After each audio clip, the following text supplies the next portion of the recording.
I don't know that there's anything financially that more people are involved in that they have less knowledge about than plans like the 401k. This is at a time where we have a stock market at all-time highs. Behind the curtain, it's growing at 8%. Yeah. So here's the question, where'd the money go?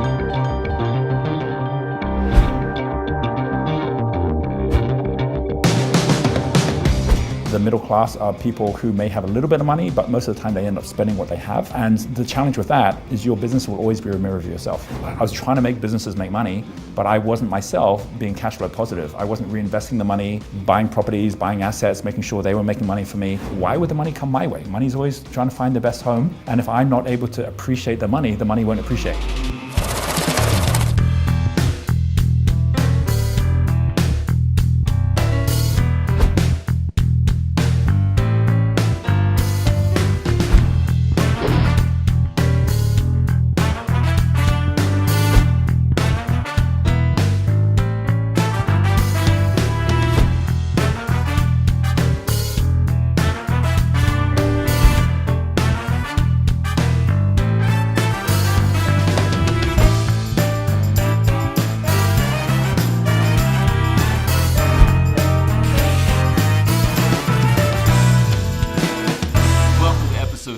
Of Money Revealed. Great to be with you again. I know there's a ton of wonderful information here that could have a massive impact on your life and on your future. So just know that if you want to own Money Revealed, you can. All the information's right here on this page if you're interested in that. And thank you also for sharing this with other people. The momentum is building now. Episode 3 is chock full of great information. Let's dive right into it.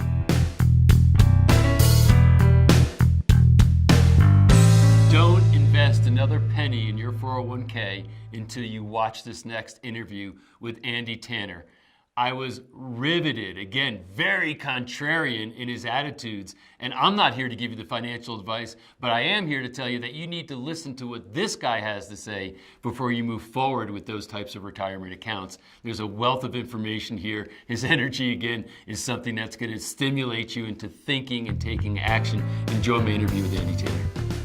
Well, Andy, I'm excited to have this conversation because you have a reputation for having a lot of passion around the subject of investing. So, For sure. Yeah, so I'm looking forward. So thanks for taking the time.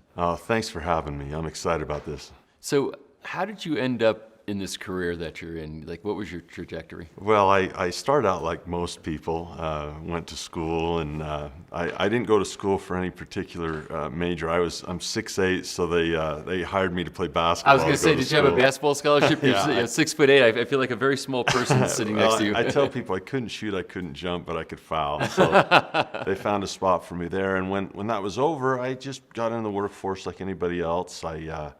I struggled to find what I wanted to do, so my wife and I were in very low-paying jobs. And what was interesting is in the year 2000, when the market fell, we had small 401ks. We were just getting started, but they were really, they were drastically hit. Mm-hmm. And I was puzzled because I felt like we were taking the advice that everyone was telling us to take. Mm-hmm. And I thought, boy, if this happens again, and I started to research. And the more I researched, the less impressed I was. Right. And I got angry, actually. And I thought, people need to know this. And so through that research, it channeled me into being an educator and a speaker. And so now for the past 25 years, we've had the opportunity to travel the world and as a student and a teacher to share the things I've been learning with others. Mm-hmm. And it's been amazing. So what did you discover about 401ks, and what should people know? Well, you get me going on this. It's very passionate. To really understand both sides of the 401k coin, it's important to know the narrative and the history. Yeah. I don't know that there's anything financially that more people are involved in that they have less knowledge about than plans like the 401k. And so the first thing I would say is that there was never a think tank or a brain trust of smart women and smart men that got together and said, hey, how can a middle-income worker really set themselves up well for retirement? Let's build a plan. That never happened. To understand retirement, let's go back to the beginning. Let's go back to where retirement began. There was a company called American Express, and they weren't always about credit cards. They were a courier, you know, like UPS or Federal Express. And in the late 1800s, they said, let's have a pension. Let's get people in, and we'll pay them while they work. And if they work for us for many, many years, we'll continue to pay them. And you'll never be rich, you'll never be prosperous, but you'll survive, and we'll give you a little pension. And that was where the first pension was really born. Wow. Some people want to be an entrepreneur, some people want to be investors and really try to prosper. Other people just want survival.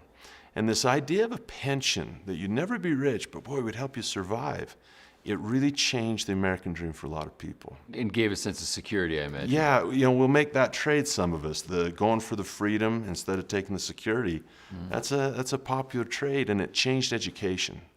Because think about it, our great-grandparents, after high school, if they went, you could go work on the farm, you could go in the military, you can go workforce, maybe you go to college.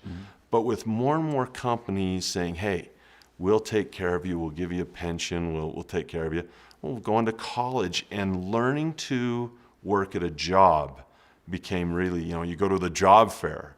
And there's really two types of people. Some people are scared of losing their job. Some people are scared of having one. Right. And so it was. So people would say, hey, here's the program.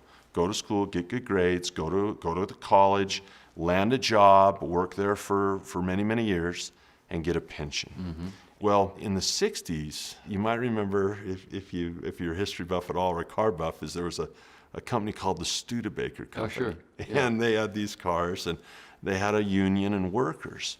Well, they fell on tough times. People weren't buying Studebakers, and when you looked at that company's finances, they couldn't pay their workers. They were going to go bankrupt, and you had all these workers saying, what's going to happen to my pension? Right.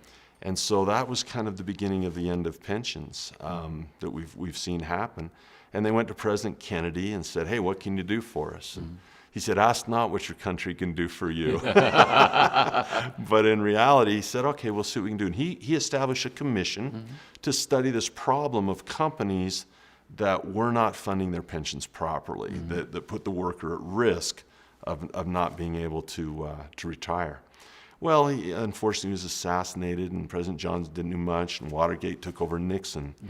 But in 1974, almost 100 years since that first American Express pension, they signed something called ERISA. And ERISA was a legislative idea to bring these businesses up to snuff, to say, look, you're going to have to take care of not only the worker, but the spouse. You're going to have to prove to us that you're allocating funds properly. And the regulations, businesses hated these handcuffs. They hated these regulations. And so it created a greater enmity between business and the worker. And all of this set the stage for the 401k. When did the 401k come into existence? Well, it came into existence in the fall of 1978. So ERISA, the Employee Retirement Income Security Act, was in 1974 under President Ford. And President Jimmy Carter was trying to push some legislation. He was worried about, the 3 martini lunch that we would deduct from our taxes. And so in 1978, there was a huge fight over taxation and how this was going to work. And a person really wants to understand how this stuff works. Is President Carter will say, well, here are my ideas. And then Congress will push back and say, no, here are our ideas. And you establish bipartisan commissions to say, let's see what we can do. And so there was a senator. He was from New York, and he became later congressman, and his name was Barber Conable. And he had some constituents, 2 lobbyists from Kodak and from Xerox. And they had noticed that in the 60s, there had been a provision for rich bankers to take profit-sharing bonuses and pack them away. And this is important because a rich executive, Right. they don't need this money. It's Right. extra cash. Right. And so to them, it's a tax problem. Right. Well, Xerox and Kraft said, hey, we want the same thing for our execs. So they got in this congressman's ear, and he said, well, let's just put in this little paragraph. And a young attorney, Richard Stranger, in his 20s, wrote less than 1,000 words, and they slipped this into legislation under what was called Section 401k Right. of the tax code Right. of the U.S. And what it did is it said, we'll open this provision for other companies. And went unnoticed mostly. It's tiny, part In of this the huge tax under code. 1,000 words, Yeah, in yeah. the tax code. And in 1980, the world changed. There was a consultant. He's a wonderful man. His name is Ted Benna. And Ted Benna was a pension consultant. He was working with a bank that had a tax problem. And he said, hey, let's see if we can maybe use this 401k statute to help your rich executives get these bonuses. We'll change how it works. We'll make it pre-tax, which will save the company money. And he pitched it to them. And they had a huge problem. And this is really where the story really goes into a new chapter. You got to sell this to a bank teller. And if a bank teller is going to forego their Christmas bonus for tax purposes, that might save them, $40, $50. That's not exciting.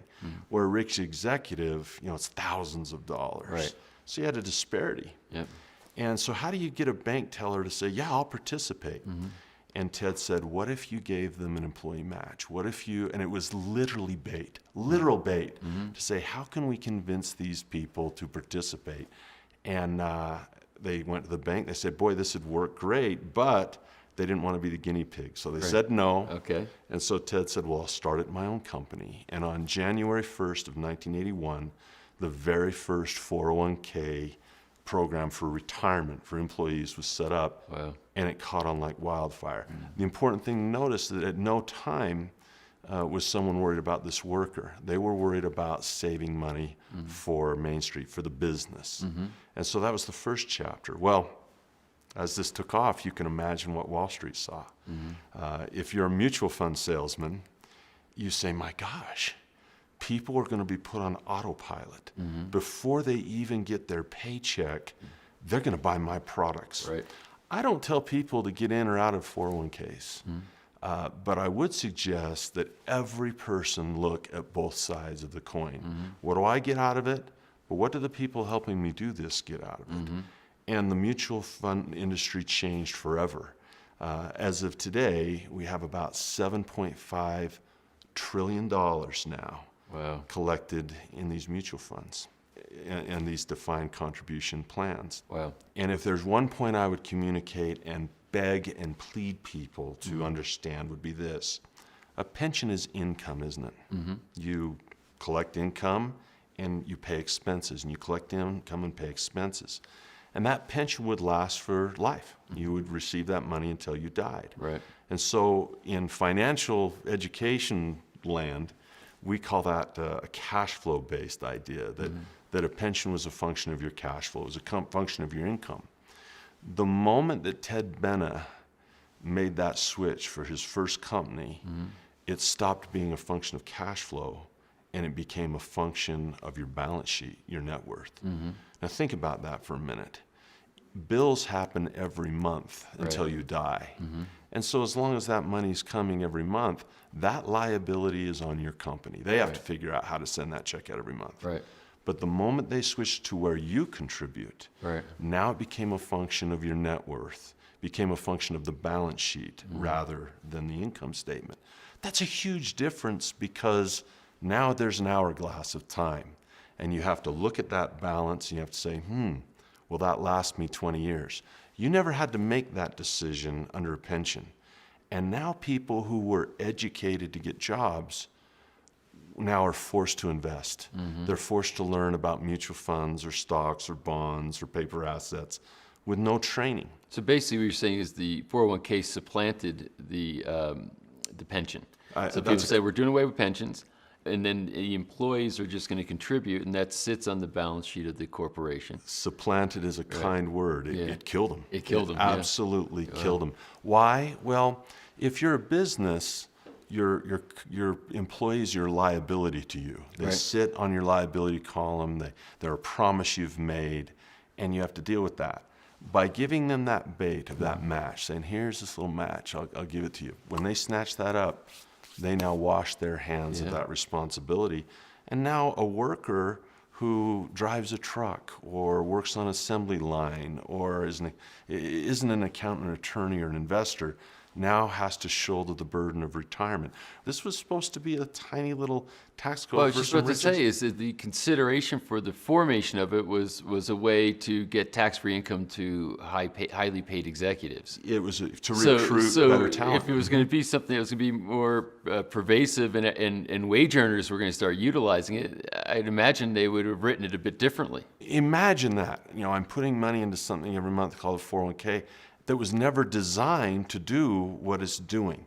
If you were to use the phrase the law of unintended consequences, there is not a better case on planet Earth of that law than the 401k.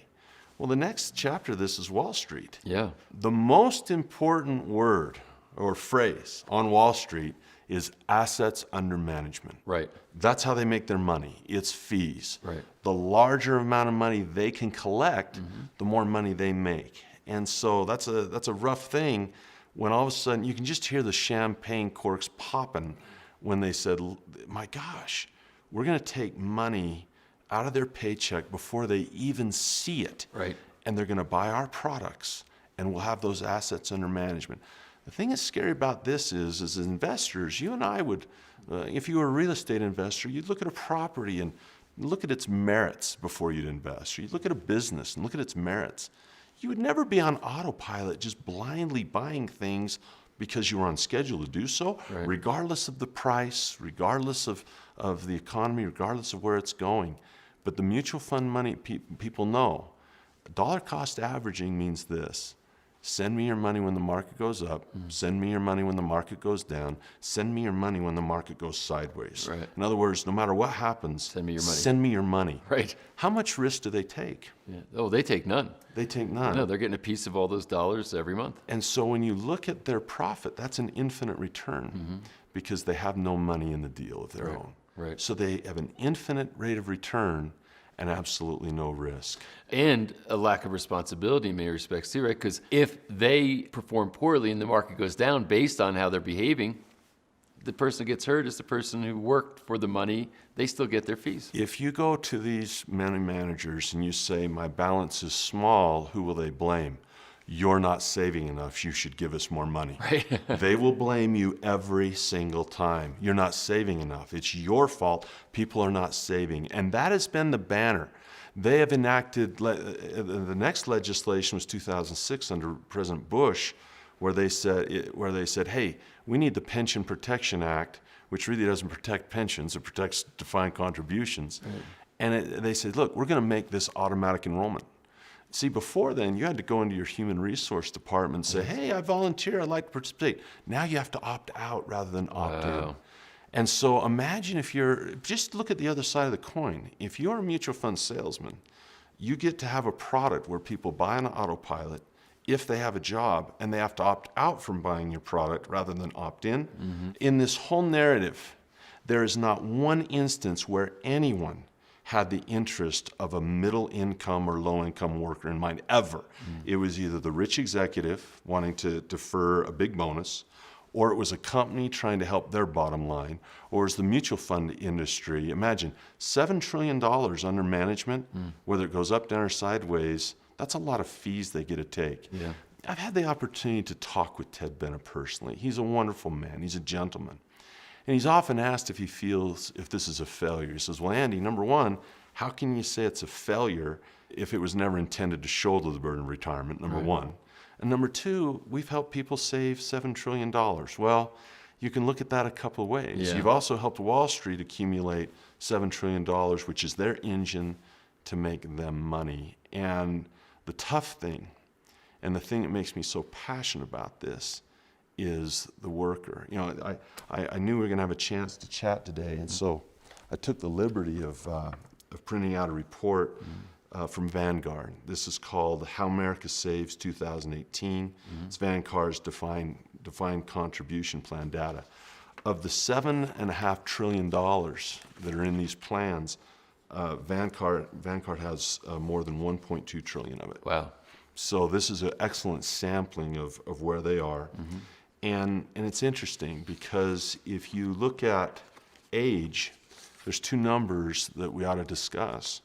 The first one is if you look at people 45 to 54, and they're staring at retirement. The average 401k balance in Vanguard for this age group is just under $130,000. Now that might sound exciting. It's 6 figures. That's got to last 20 years of retirement. But more important than the average, because if you have a few millionaires at the top, that drags that up. More important than the average would be the median. Yeah. And what does the median mean? Well, that's the guy in the middle, Right. in the middle. That means half everyone is above, half everyone's below. Right. The median is 70,000. Now, if you plan on having a 20-year retirement, that's $300 a month. Yeah. So while Ted might say, well, how can you call it a failure if we've helped people save trillions? Well, for these people, it's a failure. And these are the people I care about. Imagine that. Half the participants at this age, if you go to 55 to 64, that's $71,000 in the mean. That's people. People that are 65 and over, $64,000. It goes down as they're getting older. 64. Wow. Well, they're not able to put money in anymore. Yeah. And so this is at a time where we have a stock market at all-time highs. Yeah. So here's the question. Where'd the money go? If the stock market is all-time highs and I'm looking at these types of balances, You took the words right out of my mouth. I mean, average rate of return, all those years they've been in it, where did the money go? don't take my word for this. Please, I admonish people, study it for yourself. Right. The person who founded Vanguard is a man named John Bogle. He's written many books. He's a great proponent of the small investor. In fact, he actually left the company he started, which was Vanguard. He actually started as a MBA thesis, I believe, and said, I'm going to go do this. But he left the company. He's become somewhat of an advocate. And the way he teaches this is something every investor should investigate for themselves, in my humble opinion. It's called the law of compounding costs. And the way he states it is he gives an example that I cite often of a worker who's, say, 20 years old. And they look at an actuarial table and say, okay, he's going to die at 85. So the mutual fund company is going to say, all right, that's 65 years of investing. We can get his money. How do we do this? Let's say they take, he starts with $1,000 and doesn't add to it, just $1,000. And he throws it in the stock market and he gets maybe 8% a year. Well, the power of compounding is something else. I mean, that is over 65 years, that's going to wind up a little over $140,000. That's the power of compounding. The problem is that's if he gets the 8%. Now, that's what they're getting. Behind the curtain, it's growing at 8%. But if they take fees, let's say they take 2%, 2.5%, that means that on his statement, even though the money's actually compounding at 8, he's compounding at 5.5. And in that same time period, he won't have 140 grand. He'll have 30. Wow, makes that big a difference? $110,000 goes to the financial system, $30,000 to the worker. He takes all of the risk, puts in all of the money. Wall Street takes none of the risk, puts in none of the money. It gets most of it. They get the lion's share. That's where the money goes. It goes in the pockets of Wall Street. So first, that's startling. Yeah. The 2.5% that's taken translates into the lion's share over time of the upside. But most people, the attitude is, well, why would I go in for? Well, I'm putting money in tax-free. They're still going to pay tax at some point, but the fees become another form of tax. What's interesting is the fees, they've gotten better as competition's gotten better. But when people work the numbers, they'll still see that the lion's share go, and it's silent. You know, it's interesting. If I were to ask you how much you pay for your phone bill, you could show me. Right. If I say, what do you pay for health care? You'd say, well, here's a aspirin for $75 at the hospital, and here's how much my insurance will cover. Right. If you go get a massage at the end, they say, this is your ticket. Right. But when you ask people what they pay for financial advice, no one can tell you that number. Wow. It's that stealth. And yet it's something we do every month, every single paycheck. They cannot tell you what they pay for financial. They can tell you if the price is right, what a gallon of gas is, what a carton of milk is. They cannot tell you what they pay for financial advice. It's kind of like, well, if I put money in the bank, I just watch the balance, the bank balance. So that's what they feel like they're doing. They're just watching a bank balance, not understanding the dynamics that are going on around their money. I'm glad you brought up a bank balance because this is one of the bigger lies I feel they sell. Most of this legislation is passed in the name of us not saving enough money, not saving enough money. As a matter of fact, even some of the reports call this as savings. Nothing could be further from the truth. There is such a large difference between investment and savings in terms of the way it works and the risks involved. It's night and day. For example, if I save money, I put in what's called a deposit. I take some money, I hand it to the bank, they go put it on the shelf and lend it out to people. But when I buy a mutual fund, they're buying stocks. I'm a purchaser of an equity. I'm a purchaser. I'm in the equities market now, most likely, or the debt market. And so there's it's much different than having cash and having an inventory. Because think about this. In a savings account, you earn interest. Minuscule as it might be, you're still earning interest. But in a mutual fund, you're paying fees. You're paying. If you want that money, and this is important, if you want that money out, you simply go make a withdrawal. I would like my money back, please. But if you want to liquidate investments, you have to have someone to buy what you're offering. It's entirely different than savings. So think about this. I have a saying that if you want to see the future and have a crystal ball, policy and demographics gives us the future. So you bring up a great point with savings and investing, because think about this. One of the provisions in the 401k and pretty much all across the board in retirement plans is the government wants that tax eventually. And they need it, believe me. They need that revenue. One of the things they weren't counting on was the massive participation in this and the fall in tax revenue. They weren't ready for that. That's why in the Reagan years, they tried to kill it. They tried to say, hey, we're losing all our tax revenue. So they had to build in a point where they would pay taxes. Now think about this for a moment. Many people are angry with Obamacare because they're mandating, they're making you do something. They're making you spend money whether you want to or not. You should be able to choose whether you want to do something or not. What's worse than making you buy something that you don't want? How about forcing you to sell something that you do want? So at age 70 and a half, that's the magic number, you are put on what's called a distribution schedule where you are required. Notice the cutting edge of the word required. This is not a suggestion or a plea. You are required to liquidate those assets on a schedule in order to pay those taxes. Now think about this for a moment. You have 79 million baby boomers in the United States, probably another 15 million in Canada under the same thing. When those people, they're hitting the 60s now. When they hit the 70s, when you have 79 million people having to push the sell button at the same time. It's going to tank the market. Who do you have in mind to buy all that stock? China going to buy it? Would you if you were them? No. And so you have a demographic of millions and millions of people that are going to be forced to sell in order to pay their taxes. And then the value of that account literally can sink very quickly. You might say, oh, I have this much accumulated. But that's value based on current market. That's correct. And that can vacillate, and that market starts to drop, that value can go way down. And they, as you said, if they're defining the period when this is going to have to get sold, wow, I mean, and I imagine there'll be a lot of opportunities coming in to short that, to help facilitate the whole process. We don't know how it will affect the market. All we know is that that's a lot of mandatory selling pressure that has to happen. We don't know how it'll affect the market. But that brings up even a more important point, is if someone really wanted to study this, they said, Andy, what should I study? What should I learn? I would study risk. I would study two types of risk. The first type of risk we would call something you could diversify out of. I'll give you an example. British Petroleum, their stock symbol's BP. Well, it's supposed to be British Petroleum. Some people call it broken pipe because they had, you might remember, they broke a pipe in the Gulf and big environmental problem. Their stock was cut in half. Well, if you were diversified and you only had a few shares, you'd be okay. And so that's what they scream in the 401k. Don't be a stock picker, my word. Diversify, the opposite of Warren Buffett's advice. Diversify, diversify, diversify. What they will not tell you, and I challenge anyone with a 401k to ask their financial advisor this, how are you dealing then with systemic risk? Now, what is that? If the whole system begins to fall, if the whole system, like in the dot-com boom of 2000 and the bust, and then the subprime meltdown of 2008, both of those cut the market in half.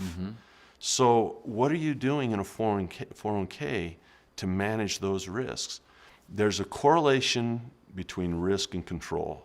More control you have, less risk. Less control you have, more risk. No control, it's gambling. Right. And if you retire after one of these crashes, you're selling off so many shares at a discount. And so instead of buying at a discount, you're selling at a vast discount. Right. It can crush people in retirement, especially if you only have $70,000 in there in the first place. So to a large extent, you're relying on luck because nobody knows when these cycles exactly are going to happen. So you're hoping, or it's, am I lucky or unlucky? Was the market up or down when I needed to sell? Yeah. Also, if the 401k account it's held for your benefit, it's not really your account, right? So how does that work? Because I Well, see the FBO, yeah. by 401k. It's like, so if the government needed for some reason under emerging circumstances to grab that money, they could? Well, I don't know it would be the government, but I'll tell you where you're right on key is people say, well, I have this much money in my 401k. No, you don't. This money belongs to Wall Street. They're the ones that collect the fees on it. They're the ones that get to use it. They're the ones that get to invest it as they please and as they see fit. If you think they're just sitting on this, let's think again. They're collecting fees. But if you really think this is your money, try to go get it. Yeah. If you think this money belongs to you, try to go get it. Because what you'll find is if you want to get this before you're 59 and a half, they're going to charge you 10%. Right. So if you have to pay to get something back, it's obviously not yours, is it? Right. Pay 10% plus taxes. Plus your taxes. And taxes are an interesting thing too, because, people will, they'll get after, it was really funny watching the elections, and I'm not political one way or the other. I just kind of sit back and shrug my shoulders.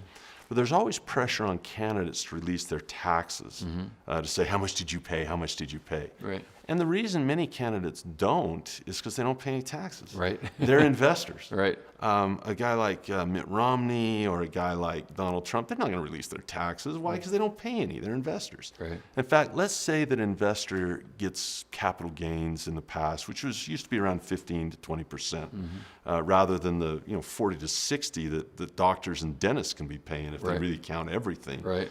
Well, if I'm a doctor or a dentist, and I have my account and I see I'm paying 40, 50, 60% taxes, I see these investors paying 15%. I say, what gives?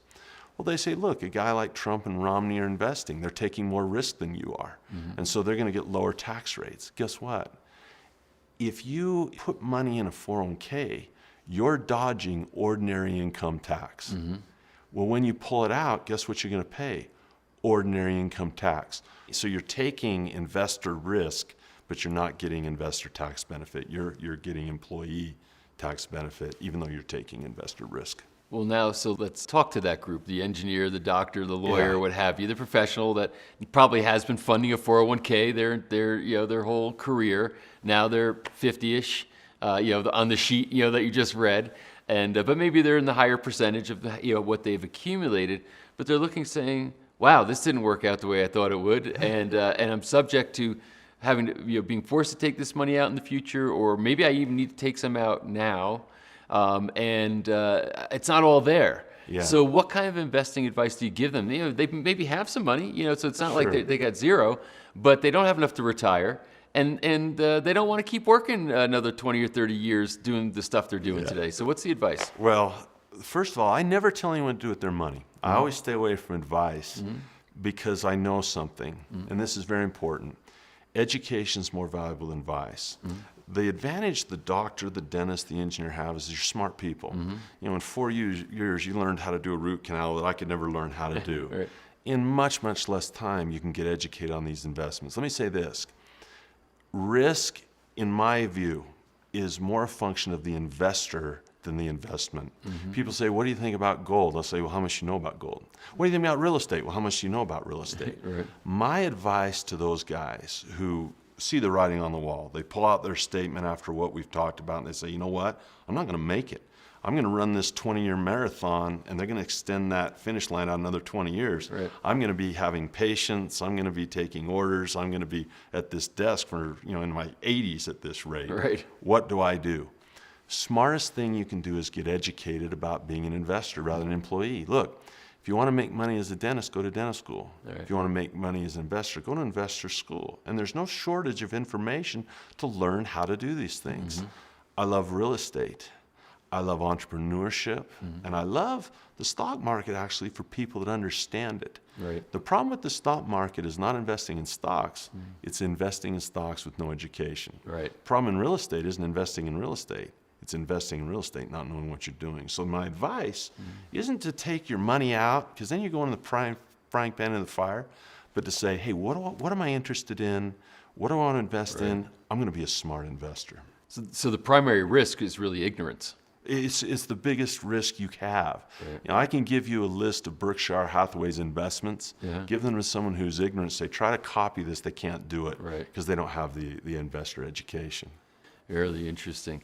So also you used a phrase earlier that I think is worth understanding. I think average rate of return. Yeah. Because average rate of return isn't the same thing as what rate of return I might get, over some period of time. Isn't there some timing that has to do with that? You know, it's a real big mistake. If you read the fine print, one of the things you'll see in every investor relationship, any document, any interview for discovery or suitability interview, is that prior returns do not indicate future results ever. I think I've seen that once or twice. Yeah. and so there, if you look and say, well, historically this has happened, to think that will happen in the future, look, the world has changed. This is not your grandpa's stock market. The volatility is greater. The amount of debt out there is greater. The amount of leverage is greater. And the storm clouds I see from where I sit are visible, clearly visible. All you have to do is look at the United States government and say, what does their balance sheet look like? Yeah. Well, they certainly have a deficit that's sizable. We owe $20 trillion on balance sheet, and then the promises to the baby boomers are in the hundreds of trillions. Wow. Rough water. If you want to see what's likely to happen, look at countries like Greece and Argentina and places like that where the fiscal irresponsibility is spilled over in their markets. It's not a pretty picture for the buy and holders of 401ks. Well, because I look and I say, just using very easy math, if a stock market is at 5 Yeah. and it goes to 10, it went up by 100%. It doubled. It doubled. Right? Then if it pulls back down to 5, it reduced by 50%. Now it has to double. You got it. So now it's at the same level, but I could say there's an average of 50% rate of return. Am I thinking about it kind of right there? Well, the way to really think about it is this. If I have $100,000 and I have a big crash and it's reduced to 50, I've had a 50% drop, right? Right. But now I have to have 100% gain to get it back. To get it back. So the drop is always less, but the growth is always double. Right. And it's tough to get 100%. So now I'm 100% convinced education is a critical thing. You ask all the questions that I might not know answers to, and getting educated is important. And I think you made a good point, especially for professionals or virtually anybody, that it's not like this is a rocket science type study. If you've got some, especially higher education, this is not something that's going to challenge you. Sure. A decision to make is this. Do you look at skills for hire in your life? A root canal for me is a skill for hire. Delivering a baby, skill for hire. Right. But there are also life skills, tying my shoes, brushing my teeth. Right. Unfortunately, the management of money has become a skill for hire instead of being the life skill that it really should be for every person. It's not taught in school. Yeah. Most people don't know the difference between a deficit and a debt, a balance sheet or an income statement. Yeah. But I'll also say this. One of the blessings I have as a person who was not I didn't go to the Wharton School of Business. Okay, I was a basketball player just trying to stay eligible to play. And so for a guy like me of average intelligence, how do I do it? I build a team. Most people are solos in their life. Right. They go to work, they have a boss, and they worry about themselves. But when you can surround yourself with great people and great advisors and great teachers that not just tell you what to do, but educate you on why you're doing it, having a great accountant, having a great bookkeeper, even if you consider yourself a low-income person, having a simple bookkeeper is not that expensive to have on your team and to help you with your discipline in investing and saving. Having a great accountant, having great attorneys and great advisors around you, it can really pay dividends in the future. How do you vet them? I mean, how do you know who's great? If you were an entrepreneur or if you were a person who wanted to be an entrepreneur, the first thing I would say is, what are you passionate about? Right. You know, because there's probably someone making money in that passion. Yeah. There's a wonderful restaurant I love locally, and he was a mortgage broker and he loved to barbecue in the backyard. Decided one day to take the plunge and start a barbecue, and now, you know, he's sold that for millions of dollars. Nice. And so you find your passion, and then you find someone in there, in that area, and you say, who's your attorney? Who's your accountant? Right. Who's on your team? And I found that's the best way to build a team around you, is to find people that are doing what you want to do and say, hey, who's on your team? Because likely they'd be happy to be on your team as well. Right. That's actually really good advice. Referral, word of Sure. mouth, you know, kind of the Absolutely. old-fashioned way, if Yep. you will. Yep. Any other considerations? So I've got to get educated. I got to build a team. Any other considerations? Well, I will tell you this. There are a lot of storm clouds out there, and there's a lot of problems that you can study, but there's silver linings on every one. You know, as I look at my own children, I get excited because there's never been a better time to be an entrepreneur. It's never been easier to do. The use of technology and the leverage we have with communication and the web, a person can now start a business easier, faster, with lower risk. You can fail 10 times before you get it right. If you're willing to miss the ball a few times, it's easier to do that now than ever before. And the other good news is that for educated investors, crashes are actually opportunities. I get excited when there's a pullback. If you know how to position yourself properly, you might be on the verge of some of the greatest opportunities ever. You know, there's a book called The Big Short. It was put into a movie, not for the kiddies, but put in for a movie. Right. And people often walk out of there and say, boy, I wish I could see the opportunity for a Big Short. Go look at the United States balance sheet and your opportunity is coming. Yeah. So by getting educated, by building a team and understanding that opportunity out there to increase your wealth and prosper individually is better than it's ever been.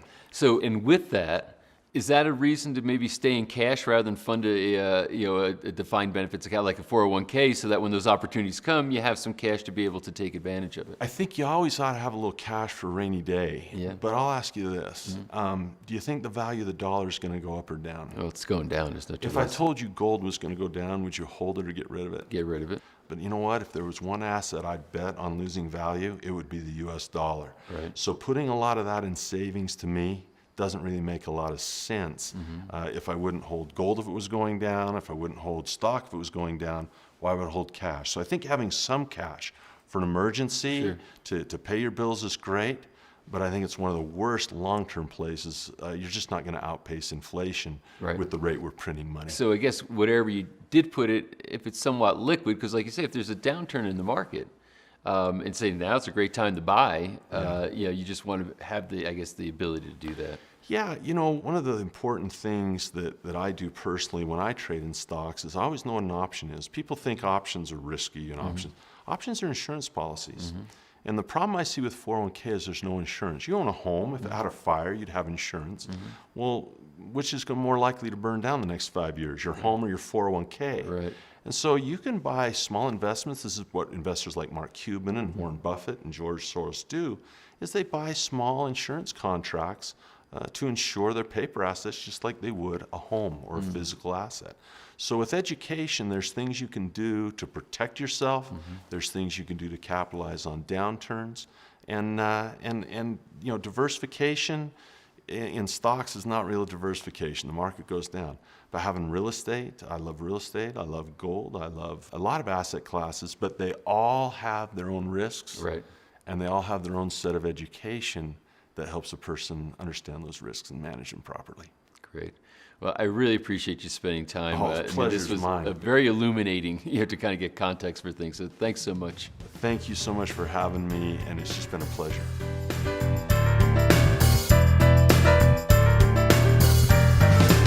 You're in for a real treat. This interview is with Roger Hamilton. And here's what's interesting. I had known Roger casually, meaning we had mutual friends and I'd be in places with him, we'd have good conversation, and I didn't really get deep into his knowledge, understanding, and wisdom. I could tell you one thing. He always had a light about him. There's just some energy that came off of him that was very positive, very engaging. But when I sat down to have an interview and actually dig in to his view of things, to see his perspective, and to understand the wisdom that he's accumulated over time. I have to tell you, I was so thoroughly impressed and so excited and took so many notes after the interview that I had to write down saying, geez, I need to remember this and I need to remember that. So many lines in there that resonated with me that I can't wait now to share this with you. So enjoy my interview here with Roger Hamilton. Roger, really happy that you're here. You're a brilliant guy, and I can't wait to hear what you have to say about this topic of money. Thank you, and good to be here. Yeah, so you've got quite an entrepreneurial background, and you have certainly a lot of perspectives around money, and even train entrepreneurs, around these concepts of understanding not just how to make money, but really what money is and how it relates to human beings. Right. But let's start kind of with your background. How did you get into the stuff that you're doing today? Totally by accident. I was actually studying architecture in Cambridge. My dad wanted to be an architect. I decided that's what I should do as well. And it was actually while I was at college that I had my first business experience. And it really started because I was at the end of my first year. I was rowing in the college boat, and I had my director of studies who said, you can't be rowing and you can't be doing architecture at the same time because the time commitment was so massive. And he actually warned me at the end of the first year, unless I could actually spend the whole summer on my portfolio, then I was out. So I was like, oh my gosh, what am I going to do? Because I have to do that, but I also know that like my big dream is to be able to get into the first boat, which means I've got to go in the training camp. And in addition to that, all my friends who had jobs down in London, they were all saving up to go to a trip in Greece. And I really wanted to do that, but I had no job because my parents were back in Hong Kong. They didn't know people in London. And so I was sitting down, feeling sorry for myself in the pub one night in pretty much the last week of school before the break. And I just got a little pad and I wrote down, what if I was to add all three of my problems together and turn it into a question? And so I said, okay, how would I make enough money to go to Greece while being on rowing camp and fill up my portfolio? And it was like, ta-da! It's like from there, I was like, okay, I'm gonna have to do drawings in Cambridge for the tourists so that I can actually do that during the day, make the money, and then in the mornings I'll go rowing. And that's what I did from day one. I just went out there, did this, and I had the most incredible experience making more money by doing that than if I'd gone and got a job in London and being able to get into the rowing camp and being able to go go to Greece. And all of this taught me that at any point, your problem is also your source of your greatest profit. And so from there, it really got me addicted to this idea that I could always find a smarter way to solve other people's problems. And that's really what entrepreneurs do. And one thing led to another, along with pretty fateful viewpoint I had from someone called Buckminster Fuller, which switched the way that I thought about my life and also got me on this journey of being an entrepreneur. So what was it that you heard from Buckminster Fuller that changed you? Well, in architecture, we were learning about different people that had all sorts of inventions they'd made for architecture, and he was the creator of the geodesic dome. And one of the things that I read up about him was he had this concept which was called the final exam. And he said that because he was a futurist as well as an architect, he said that all of the world's challenges were distribution challenges. So for example, when you say there's poverty, it's not because there is enough money, it's just not distributed effectively. Right. Or if you say there's hunger, right? It's not because there is enough food, it's just not distributed effectively. And he said that technology allows us to distribute far more effectively. And even then, in the 1970s, there was already enough technology to solve all the world's problems. So he said, so why have we not solved them? And he said the reason we haven't solved them is because of our human consciousness. And technology keeps accelerating exponentially. And so if we don't watch out, we have the possibility of actually not passing this exam. And if we don't do that, it's the end of civilization. He says either consciousness will accelerate enough to harness that technology and we will solve the world's problems, or it won't, in which case technology will eventually destroy us. And we have a window of time, which he didn't specify how much that was, but I was guessing it's maybe 20, 30 years. And I don't think we're too far out from that in order for us to actually be able to solve these challenges. And for me, that was such a massive shift in thinking in terms of the fact that I'm living at this time, we're all living in this point of time where it's a make or break, that I thought I shouldn't be building buildings, I should be building businesses, really designing the future, because, as they say, best way to predict the future is to create it. And that's what entrepreneurs can do.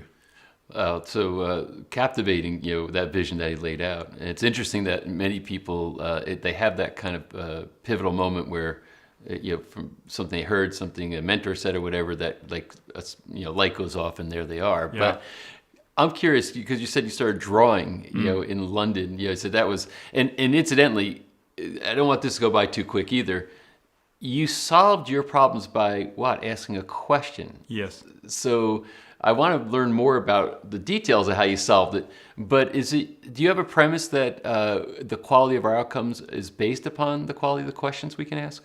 Absolutely. I really believe that every day our life is determined by the quality of our questions. And I mean, the word quest in questions is about that idea that whatever quest we're on today is the size of the question. I mean, like, if my biggest question today is what I'm going to have for lunch, right? That's as big as today's going to get, right? But if I'm thinking about what today I'm doing to solve a much bigger problem, whether it's something that's going to be an impact to my family or something of impact to a much wider community, well, then of course I'm going to be in a much, much bigger quest. Yeah. So I think that's so important. I also think, this point about most people getting stuck on problems, as opposed to converting those problems into questions and realizing the source of their biggest problem is also the source of the biggest profit. Wow. There's so many examples of entrepreneurs that have said, well, I've got this problem. Others probably have this as well. What's the way I can figure out the solution to this? And then, of course, they're solving it not just for themselves, but for everyone else as well. Well, we definitely have to have a whole conversation around that. But I'm sorry that I'm so curious about this. But what did you do to make this money? So you're in college. You said, I'm going to draw for tourists. Right. So what did you draw? So, okay. So, and by the way, this idea of consciousness shifting, which comes from the quality of questions as well, that was my experience in my very first week, right? So what happened was I thought, oh gosh, I've got to figure out a way that I can get a drawing done every day, have people want to buy it as well. I don't want to be able to just draw and then just look for someone to buy that drawing. I want to figure out a way to print it. So I decided I was going to do them in black and white of different sites of Cambridge. I was going to basically sit down on the spot, be drawing during the day so people could see me as they walk by. And freehand, like an artist. Yeah, freehand. Wow. Yeah, so I did drawings of famous things like King's College Chapel and so on. I do it in black and white so I could photocopy it. I would make it the right size so that I could actually get freezer bags from Sainsbury's and make it look really professional and put it in there. I got a big sign up, which basically was a photocopy, which cost 5 pence, but it was a nice photocopy on nice paper. And where I said, one print for, £2, 3 prints for £5. And so I would have that board and then I'd start drawing. And what happened in the first day that I did this was I made about £50, which is about, let's say $100 at that time. Which was a lot because most of my friends were making maybe 200 a week in London. And I thought, wow, look, I've just gone and made 100. And of course, it's all cash, so I'm bringing this cash back. And that could have continued all week. But what was very interesting was because I had already realized the power of questions, at the end of the first day, I asked myself, what would it take for me to make double as much tomorrow? And of course, if you're in a job, you can't do that. You can't just determine your pay. But for an entrepreneur, you can do that. So I said, what would it take? And what I decided to do was, because I didn't know what the answer was I'll start testing things, right? So the next day, I thought, well, maybe it's about being in the right place, right time. If I was in a busier place, different time of day. So I sat in a different place and I started counting every half hour how many people were buying and how much they were buying. And I found that there was a pattern. And the pattern had nothing to do with the time of day. It had to do with how many people were stopping. If a lot of people stopped, then a lot of people bought, right? And so I started realizing that my real value wasn't in just my drawing. It was in my ability to slow people down. And so what I started doing is realizing if I asked people for the time, they'd stop and then others would stop. I then soon realized that actually if I wasn't looking for a person, but a group, like a family, and instead of asking for the time, I'd ask the child, hey, would you like to sit and watch me draw? And then of course they'd say, hey, mom, dad, can I sit? They'd sit, we'd have a conversation, everyone would stop. And then as a result, I'd end up making, double, triple as much money during that time. Wow. I ended the second day and I'd actually made at that point over £100. So I doubled my money. And then I got to the end of the second day and I said, I'm going to ask the same question again. How would I double my money the third day? And the third day started. I went rowing in the morning. It was now about 10 o'clock, which is normally when I start the drawing. I found another spot. Most of the tourists don't show up until lunchtime. But as I was in this new spot, an American tourist came along. And he was with his wife. And he was just walking along. And he saw me starting to draw this drawing. And so he said to me, hey, how much does it cost for that drawing? And I said, oh, what, the one I'm drawing now? And he goes, yeah. And I said, no, I'm not selling this. This is my original, right? And he goes, oh, no, but it's beautiful. You've already started it. It looks fantastic. I want to buy that. And I said, I'm not selling this, right? Because you don't understand. I actually print this and then everyone, gets to actually have a piece of it. And it's worth a lot more than if I just sold it right now. And he says, oh, come on, everything's got a price. So that made me think, well, maybe everything does have a price. And if it has a price, what's the price? Because he's actually saying he wants to buy it. And this happens a lot, I realize. People who want something from someone and you're not willing to put a price on it, and then you're wondering why you don't have the money. So I decided to put a price on it. I said, well, I know that this drawing today, or this day itself, will pay me £100, because I knew that happened yesterday. So if he actually pays me £100 now, I won't have to do anything else for the rest of the day. So I said, £100. And he said, okay, done. But I want you to sign, let's start Roger Hamilton's unfinished original on it. So someone now has this picture somewhere in the world, right? So he actually did that. I signed it. He bought it for £100, and then I got the £100. I was like, wow, that was quick. It's not even like 11 o'clock. I made the money for the day. And then I stopped, and then I thought, well, what am I going to do today? Because I've got the rest of the day free, and I don't actually feel like I want to just go and just relax. I actually want to do this drawing. And so I just got another piece of paper out, and I started the same drawing again. And as it turned out, that same drawing made me another £100 during the day. And so I made £200. And it was that whole thought process of realizing that the moment you actually put out to the world the question, you don't even have to be the one that comes up with the answer.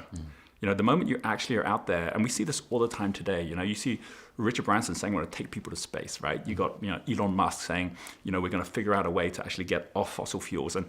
And they don't have the answer, but just the fact that they're sitting in the question, everything else shows up as well. So that idea of consciousness lifting through the quality of your question, you can double, triple, quadruple your income. And my whole life has been about that ever since, and helping other people to do the same thing.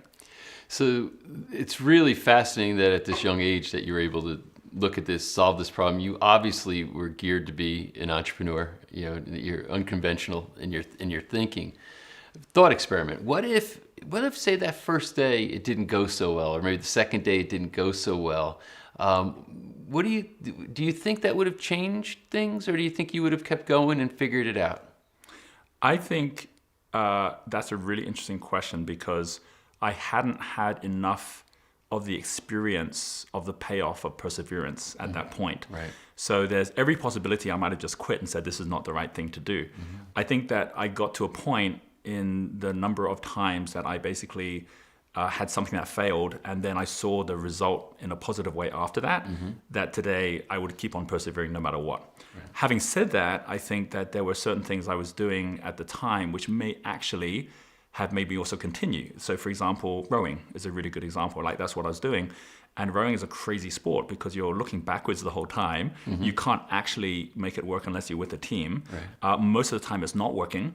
And you have to persevere, right? So I was actually experiencing in other parts of my life where I was putting myself on the line with others, the power of continuing even when things aren't working. Right. I think many people don't have that experience. And so because they haven't had it, it's really, really easy to just give up on things without realizing that success is always just that next step after you're actually willing to sacrifice it all. And I think that's the big test most people don't go with.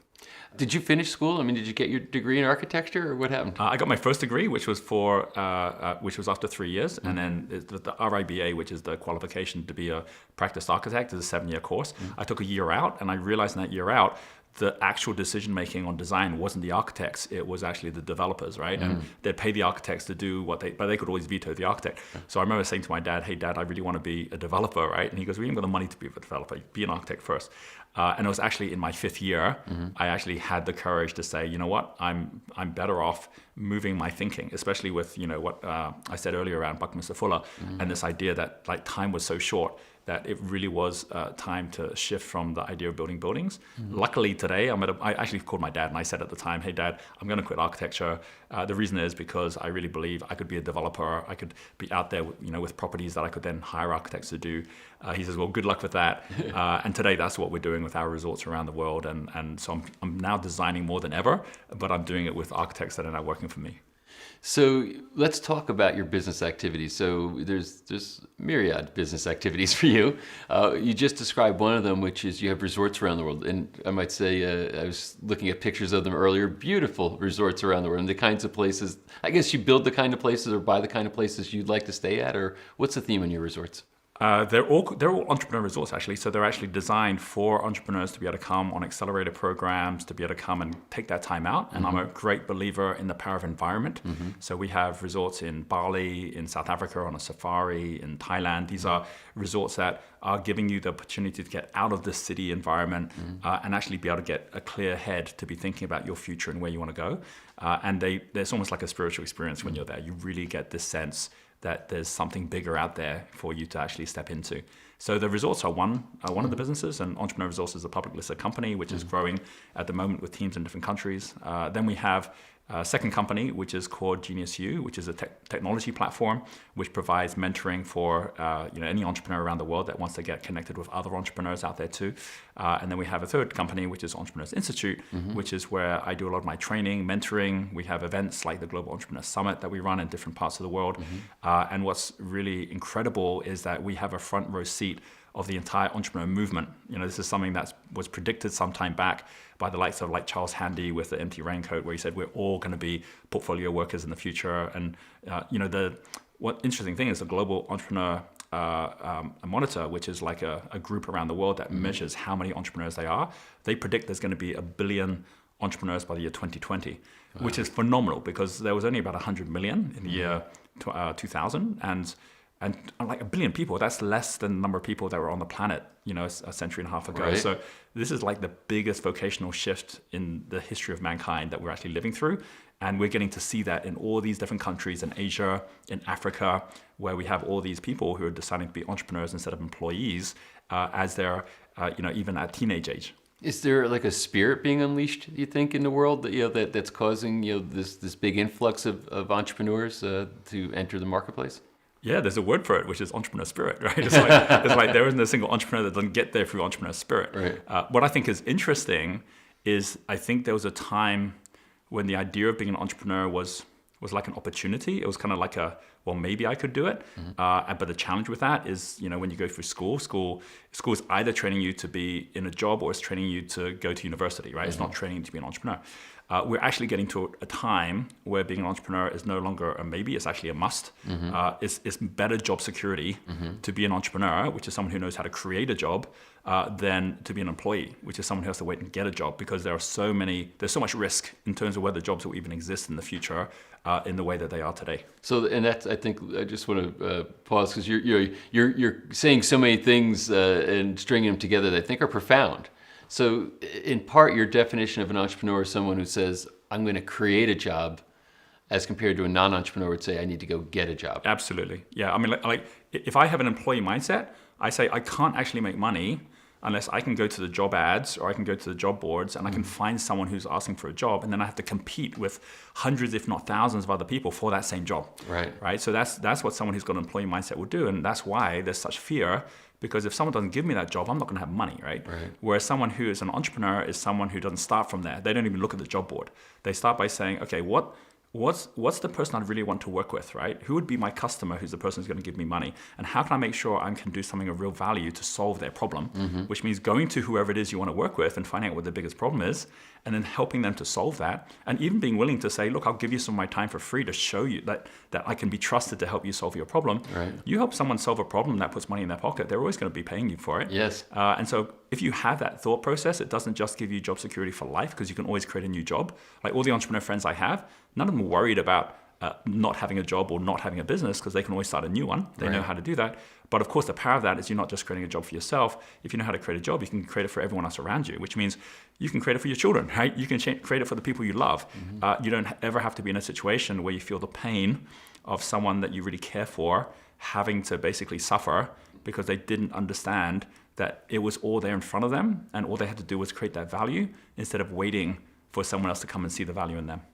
So also, I think maybe furthering that with your college experience, in that case, you're taking something that you had a skill about, because you were going to be an architect, so obviously you can draw, and you had to have some kind of a passion for it. And you said maybe there's some demand for this out there, and you went and tested it, and cost you almost nothing to go test it. That's right. Right, and you saw results right away. And you kept asking questions, that kept, leading you to higher and higher ground.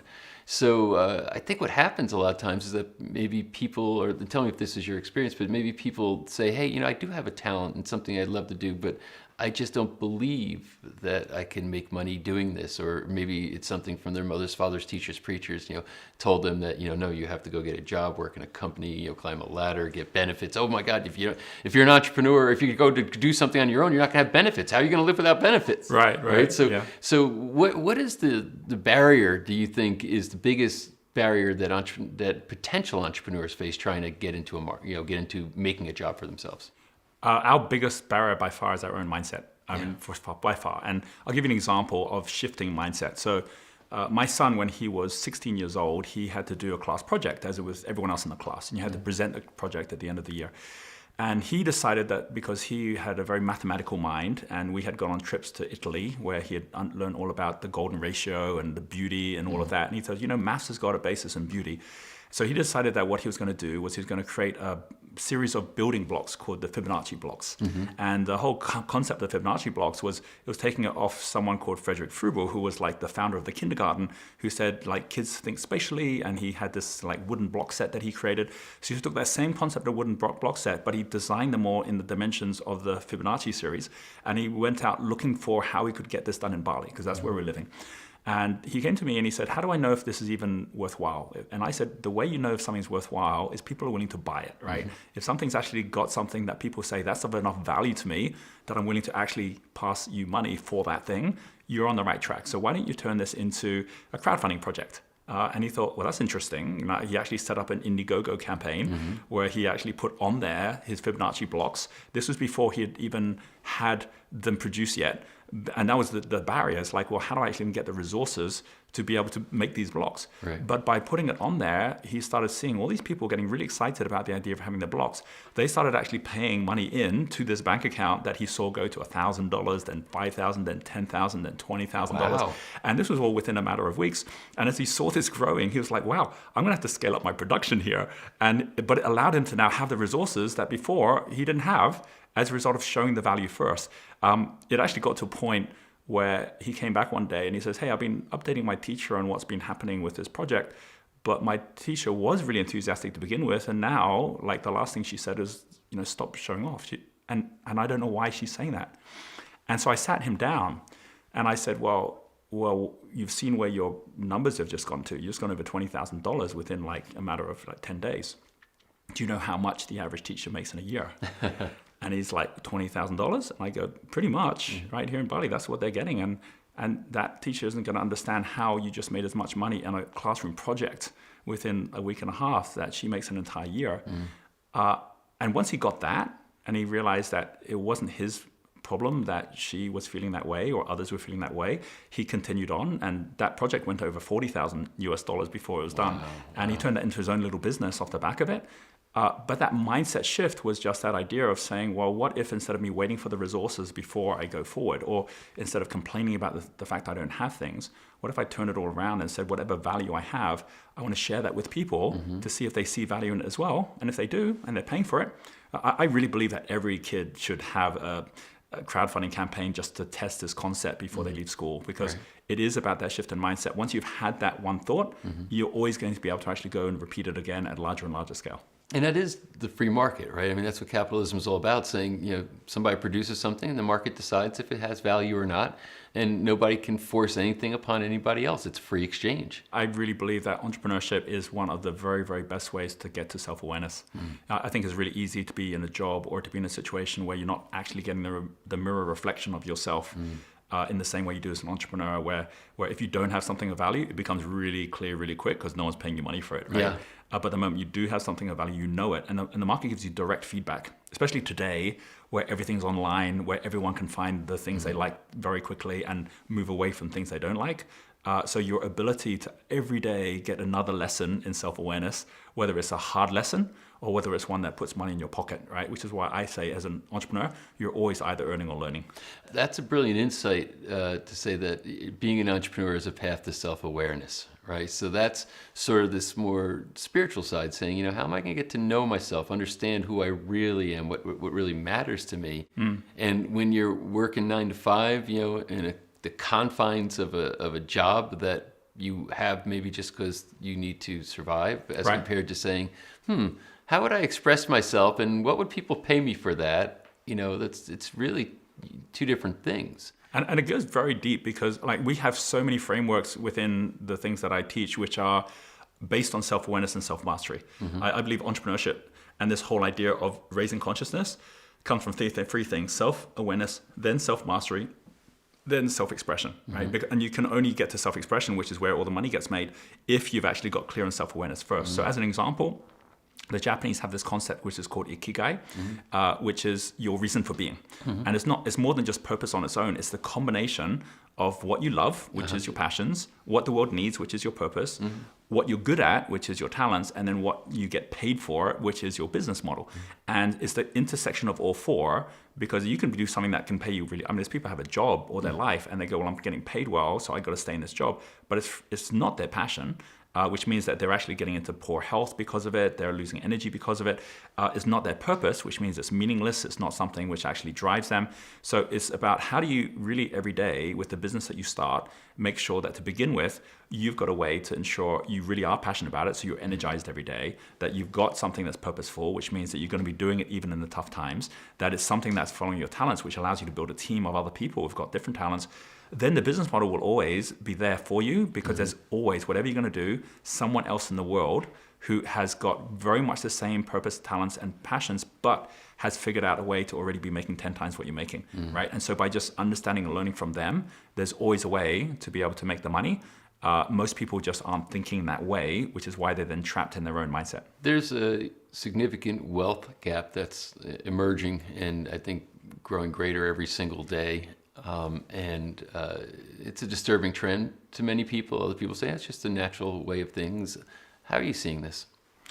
I think there's a big misunderstanding of what the gap actually is. You know, there's all these reports that constantly come out about how the top 1% own so much of the world's wealth, without realizing that this gap isn't about a pie where because someone's got the pie, you don't have the pie, right? The wealth in the world is always growing, right? Like my son with his Fibonacci blocks, you know, Luke didn't take money from anybody, right? It's like he was creating new value that wasn't there before. Right. So the way I see the gap is it's a little bit more like, you know, if you and I went for a run and there was a race going on, one of us would beat the other one, and that gap would be just the difference between what you have and what I have, right? If you happen to get on a bicycle because you figured out there was a way to get there faster, and I wasn't even thinking of a better way, I wouldn't go any faster, and the gap suddenly gets bigger, right?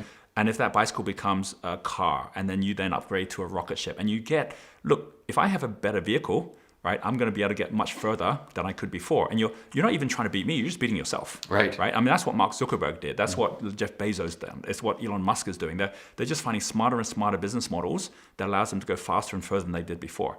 Someone who's in a job or someone who isn't thinking in that way, they're just running, right? They're just using their own energy, their own time.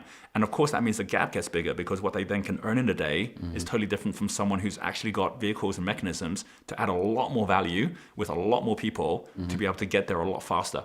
And so, like, I shouldn't complain and try and knock you off your car or motorbike in order for me to feel better about you going slower. I should just say, well, I can learn how to also get the motorbike, or, you know, and there's plenty. There's enough motorbikes for everybody, right? There's enough planes for everybody. Right. And I really believe that today there's enough even education available for people to understand how to fly. Right. It's just that most people aren't aware of it, or they're too busy kind of running to even stop and actually say, wait, let me just take the time to fly and start that business or that investment vehicle. Because everyone who's actually most successful, the Richard Branson of the world, they write it down. They're telling us how to do it. Right. And so that's where we're living in a world today, which we weren't living in quite the same way 50 years ago. So there's a real advantage today, but you have to take it. Well, it's interesting. Your analogies are really good, because what's encouraged in a free market is for people to figure out a bicycle, then a car, then a rocket ship, what have you. In oppressive type economic environments or political environments, pretty much it's like, hey, get off your bike and start walking again. You know, you can't go that far out ahead. It's not permitted. It's not allowed. It's shared misery in a sense. You got to move as slow as everybody else. Maybe a little bit faster is okay, but you can't like just get on a bike or get in a car. And that basically forces everybody down, right? It doesn't allow emergence of better quality of life. Well, in the case of entrepreneurship, it's actually almost the opposite. I mean, if you go to Africa, if you go to China, India, you're seeing a much, much faster rate of growth in entrepreneurship than you see in America. Only because the environment around is allowing it now, whereas maybe some years ago it didn't, right? Yes and no, because I think there's always an alignment between value creation, which is where entrepreneurs start showing up, And even in dictatorships, even in oppressive societies, they still are looking for everyone to be as productive as possible, right? And so if someone actually is able to start a business in some way, and that then actually helps the government, right? It takes people into jobs and so on, then they're not going to be against it necessarily. So I think there are a lot of things that, such as free speech and so on, which are the kind of things that government's going to be more focused at. And as long as the government's getting paid and they're getting their taxes, right, they're going to be continuing to move on. But I think that today, there is less of an excuse than ever, really in any country, for someone to say, the reason I can't be successful is because of the government or because of large corporations or because of the weather, right? Like there is less excuses available today than ever. And I think that's a really, really important thing because it's the easiest thing, if you have the wrong mindset, to put in the way of success. Yeah, I agree. I think, probably ever since the end of the Cold War, that's where we started to see that things started emerging. I mean, in fact, when China started becoming more and more productive, and what they've become as an economic superpower now, because people individually can benefit from their success, as compared to saying we're going to take it all from you and it gets recirculated and everybody has to have the same income. So now I guess is a great time to be an entrepreneur, right? I think it's an amazing time, and I'd say that the bigger thing that I think generally stops people from the idea of going out and being financially successful, even more so than the government or anything external there, is their own belief that making money in some way is evil or in some way is the opposite of making a difference. It's like profit and purpose don't go hand in hand. And there was a lot of reason for people to think that 20 years ago, right? Because the whole basis of running a business was it was there for the shareholders, for the people that wanted you to make profit. So how could you go and make a difference if you had to go and make all the shareholders happy? Now, all around the world, we've seen this massive trend towards social entrepreneurship, towards, like social corporate responsibility, where even the biggest companies in the world now are saying, actually, we can link purpose and profit together, right? We can make income, we can make impact. And in fact, because we have so many conscious people who are consumers now, who would much rather eat healthy food or have more responsible healthcare or are going to make sure that they're only going to be working with companies that are making a difference for the environment, right? That because there are so many people now saying that's the company we want to actually be going for, then we'd much rather work with them. Jeff Bezos says, there's only two kinds of entrepreneurs in the world. There's missionaries and mercenaries. And the irony, missionaries are the ones who do it for the mission, mercenaries do it for the money. And the irony today is that it's actually the missionaries that make the most money, right? It's possible to do both at the same time. So anyone who's still got that excuse, which is like, no, like making money means that I'm not being meaningful or it means that I'm not making a difference, they can't have that excuse anymore, because the reality is the best way to make a difference is to be doing it in a way where you're truly delivering value to as many people as possible. Yeah, and that really is in a true free market, where there's not, any type of manipulation of that marketplace. Then in the end, that's what it is. Basically, the more people you bring value to, the more money you make, and it's kind of a simple justice, isn't it? The people who do the most good should get the most reward. It's kind of like that simple. Yeah, absolutely. I think that there is a fear that many people have, which is that either they're not good enough, right? Or that someone else is already doing it, so why even bother? Without realizing there's 7 billion people on the planet today, right? And there's always someone somewhere who has a problem they want solved. And if you can show yourself to care enough about them to want to solve their problem for them, there's always money there for you. There's always a job to be created. And once you understand that and get that, the concept of the lack feeling that you have, which is like, oh my gosh, there's not enough, really goes away. And it's easier said than done. But if you surround yourself with other entrepreneurs, if you go into entrepreneurial environments, and we have them all over the world, right? And when people show up there, they're like, like finally, I don't have to be spending all my time in fear or worry, because there's an actual way here that I can always make sure that I've always got enough, right? We had within our resort in Bali, we had someone who came out from Europe, from the Netherlands, and he was a top trainer in the Netherlands, and he said, I've got an issue with my mindset, I've got to change the way I'm thinking. And I said, well, you'll change it here, right? Because when you get here, you have a whole different relationship with money. He says, I don't understand what you mean by that. And I said, well, just spend a few days here, you see what I mean. Next day, morning time comes, he comes in and he's so excited, and he says to everyone there in the accelerator program, he says, what Roger said yesterday, I so get it already. And everyone's like, well, what happened? And he goes, well, I was like, just going for a walk this morning, and I go into the village, and there's a market there, right? And they're selling bananas. And you would not believe it, but where I'm at in Netherlands, it's like, what is it, like 5-10 euros to buy my bananas? And here I am, and he's telling me the price of the bananas, and it's like less than €1. And I go, my gosh, I'm spending all my time like working for what? Like for expensive bananas, right? And I can get them so cheap here in Bali. I mean, I could already be financially free just living here, right? And he brings us this, I bought the bananas, right? And I look at him and I'm like, why would you buy the bananas when there's a banana tree outside? Well, you just pop that balloon. But everything's already out there. One of the schools that I am a big fan of, and my kids went there. It's a green school in Bali, yeah. and I set up. It was John and Cynthia Hardy who set up the green school. I set up the board there when I joined, and the green school's really grown, and it's got a big name all around the world, even though it's in a small island like Bali. And as an example, when the kids go to art. Mm-hmm. We don't think about the fact that when kids go to art in the Western world, we're teaching them dependency. Like we're saying, hey, here's the paints, here's the paper. And so then, you're teaching them, you can't actually paint unless you have the paints and the paper. It's like you can't make money unless you have a job.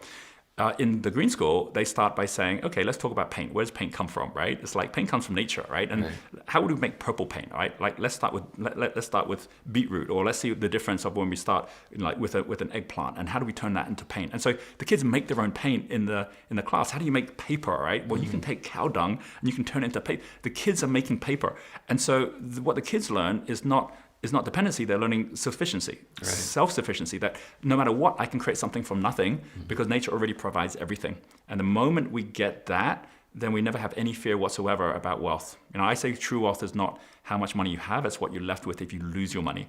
Like if you can lose all your money and still be absolutely okay because you have the ability to make it at any point, right? That's true freedom. And everyone can get there much faster than they think. And that is really I think a profound observation. Is that if you have money, wealth, can always be at risk. One way or the other, there can always be at risk. But so you never feel free if you have that fear or attachment. But if you're saying, I'm self-sufficient, not because I have all this money in the bank, because I am who I am, and I can recreate it, which means that now I don't have to worry, and maybe I can go cut some bananas down in Bali, and I'll be just fine. A mentor of mine, way back in my early 20s, said to me, the true key to success is gratitude. And the best way to exercise gratitude from a financial point of view is to give yourself a thought experiment every day, which is to ask yourself, what would I be doing today if I knew that tomorrow morning I'd lose everything, right? Like, what would I do today? And of course, if you think about what you would do if you'd lose everything, I mean, even if you're very successful, right? What you'd be doing is you'd be investing time in your relationships. You'd be investing time in adding value to people. You'd be investing time in seeing where opportunities are today. You'd definitely make sure you're up to date with the latest things that are going on. And as a result of all those things, you'd be very comfortable that you could leave it all tomorrow, and then you'd be able to start all over again. I still do that today because the other thing it does is as you start building assets and building wealth, it's too easy to take all of those things as you, right? The biggest thing that stops people from moving forward is the comfort level they have with where they're at, to say, I don't want to risk what I've got, without realizing that because of that, they're not doing the things that they'd otherwise be doing, investing in the relationships, investing in the knowledge. So most people think, well, I'm just going to spend my time trying to hold on to what I've got, instead of actually realizing, you know what, I could actually be growing these other areas of my life already. There's 3 different types of capital that make up all self-worth and wealth. And if you think about it like an iceberg, where the top of it is financial capital, most of the world just sees people with financial capital and they think, well, they're the wealthy people. But the only way they got to that financial capital is having invested their time in social capital, which are the people they know, and in intellectual capital, which are there's knowledge they've built and the products they've made. And if you focus at just those 2, social capital every day, like who am I meeting new that are the right people I should meet with? What are the things I'm learning? It's just inevitable that if you follow the right pathway, your financial capital will result from these 2. And if your financial capital gets taken away, these 2 don't go away. You've still got them. Right. When Elon Musk 10 years ago was broke because he had invested all his money in Tesla, in SpaceX, he was sleeping on Peter Thiel's floor. But Peter Thiel himself was like very wealthy, and he had the right contacts in the right way that he invested, which allowed him to actually get out of that situation in a way that if he wasn't thinking about that, and he was just thinking about trying to do it himself, he would be broke today. And I think that's one of the most important things for most people is that you've still got the time outside of a job or still got the time outside of whatever you're doing right now to be building those two and doing it every day. So then it gives credence to the concept of you got to be really careful about who you're hanging out with. Absolutely. Right? Because a lot of people are hanging out with commiserators that talk about, how the rich have all the advantage and poor us and, we're downtrodden. And if that's your mindset, then you're not building relationship or social capital. Yes. It's better to try to find the people that are what you aspire to be and be around them. Absolutely. And one of the things that I find really interesting is that thought process, which is hang around with people who are at a high level, is something that people hear. But then the question is, well, how do I do that, right? And one of the most important things is to know there are frameworks that now exist in the same way that, if you think about flying a plane, if anyone says, could I really fly a plane? The answer is 100% you can, but you've got to go and make sure you've gone to flight school and you've learned how a plane flies and you've flown enough hours with someone who flies as well. So with entrepreneurship, it's exactly the same thing. And just without going into detail of it, a number of the frameworks that we've created that now we've had, close on 1 million entrepreneurs around the world that have taken are things like our Wealth Dynamics test, which shows you that you've got a natural path out of 8 to create your true self in your natural flow, your true wealth. So Richard Branson as a creator is going to make his money by being really good at creating new ideas. And then from there, he's going to have a team that can actually execute, right? Or Warren Buffett isn't interested in new ideas. He's going to be investing in the things that are actually proven ideas already. And he's called an accumulator. He's got a very, very different set of talents that he uses. And understanding when you know the framework, that the way to really build your success is by getting the right team in place of different talents. That's one really critical thing. And then we have something called the wealth spectrum, which actually is that there's 9 levels of consciousness. And if you really want to lift your consciousness next level, don't try and just spend all your time with a millionaire who doesn't actually see how you're going to deliver value to them. Spend your time with someone who's at one level up, who already is needing you to help them in their business. And then from there, you become their level. Then you go another level up where now you've got a high performing team. Then another level up where you're able to be an investor. And each one of these doesn't take that long to get through. But most of us are trying to trampoline our way to success and then wondering why we keep falling back to where we started, as opposed to taking the ladder where there's one specific step at a time. So this is a really good segue into an area I want to explore. So now, very compelling, everything you're saying. People out there are like, okay, I'm waking up. I think I want to be an entrepreneur. I shouldn't be doing what I'm doing, going to this job every day. There's no future in it for me, and I'm not fulfilled by it. So do they just jump right in, or is there a preparatory part of this? How does this all work? The most important thing is to know where you're at and then where you're going. Like to get a really clear idea of your vision of where you're going, and then to realize that wherever you are right now, there's always going to be a first step. And so I'll just give you an example of that. Like if we look at these 9 levels I mentioned, the bottom level, and we actually put it into something called a lighthouse because it is about you turning on your light. And the bottom level, which is the infrared level, which is the victim, is someone who's in debt and going in more and more debt every single month. Now, this is not good debt that's making you money and making you cash flow positive. This is debt that's making you cash flow negative, right? And if someone's at that level, I've seen way too many people, quit their job, jump into infrared level where they're just emitting heat waves now, where they're in a panic because they actually are running out of time. I mean, really, like they're running out of money. And if you're at that point where you need it more than people need you, you're never going to win, right? Especially if you're trying to do it on your own. So at that point, a lot of people say, yeah, but Roger, you said I should follow my passions, right? And I'm like, not at infrared level, right? At that level, like if you're over-consuming, right? If you're over-consuming and you are wanting to go on a diet, right? Imagine having a dietitian who comes up and says, oh, the diet you need to go on, given that you've eaten too much, is follow your passion. So what are you passionate about? Chocolate cake. So that's what got you in trouble, right? So you can't start by just doing whatever you're passionate about. You have to start by earning the right to even be playing the game, right? Which means that you've got to be at that point saying, am I willing to put aside whatever I want people to come and get from me because I'm trying to get from them? And instead of that, focus at how can I actually serve others? Like how can I connect with who actually has a problem that I can serve in such a way I can be making money by helping them to be able to make more money. And that's something which for someone who starts off is so foreign because so often they think, I've just got to go and figure it out for myself. But the moment you think in that way, you get connected to the flow.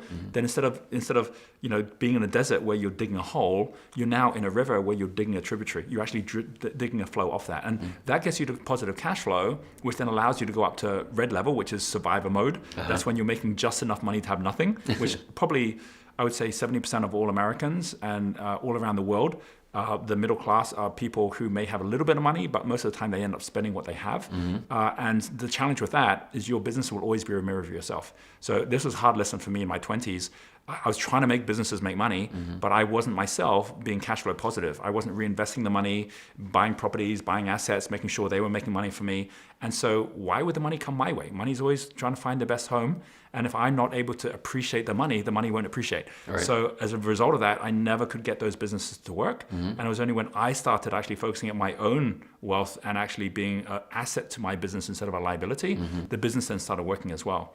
And then from that, you got a number of different levels, right? You got orange level, which is a worker who knows it's all about work ethic now. The yellow level is the person who says, I can now make the music, the player, but like a guitar player, if you stop playing the music, then the music stops. So lots of solopreneurs who can't get away from their business because they've got to be there to make the money. So the solopreneur's got a job. Maybe they created the job, but it's still a job. It can They actually have be no worse freedom. in some way, right? Yeah. Because they think, Oh, it is well, at least worse. I could quit the job, but with this, I've got to keep on doing it, right? And I got to work nights and weekends, and I don't get overtime. That's right. That's right. There's lots of professionals. There's doctors. There's dentists, lawyers, and they're thinking, I'm trapped in this because I'm selling my time. Without realizing, you have to raise your consciousness to get from yellow to green, which is from a player to performer, and realize if I'm a performer in a band, I can even leave the stage and the music's still playing, right? So how do I do that? And the answer is by understanding that someone at that level is no longer asking the question, how do I make money? They're actually at the next level up asking the question, how can I help other people make money?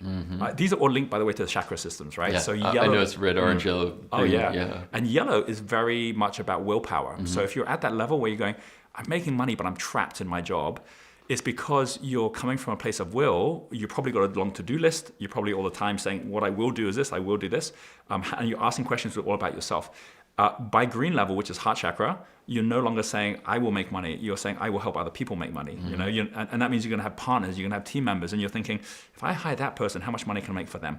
And then, of course, you're going to attract the right people in.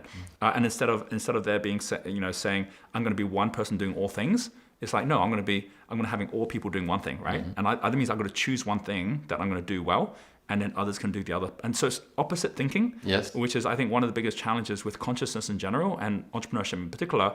They have glass ceilings where, just like gears in a car, you're going to end up burning yourself out by just trying to keep accelerating, when in fact what you should be doing is taking your foot off the accelerator and then upshifting to another gear, right? Which if you get that, then it's like, okay, I'm at that point where just working harder is not the answer anymore. I say one thing, which as a thought experiment, which gets quite a number of people I speak to wake up, which is just asking them to imagine if they think it's possible that there is someone else in the world right now today, there's someone else out there who is not as smart as them, who is not as hardworking as them, who is not as talented as them, who may not even be as old as them, they might be a lot younger, and they're already having 10 times the income, 10 times the impact, right? The vast majority of people in the world can imagine it. In fact, they know it's true. And so the question is, well, what is that person doing different if it's none of this stuff? It's not about hard work. It's not about any of those things.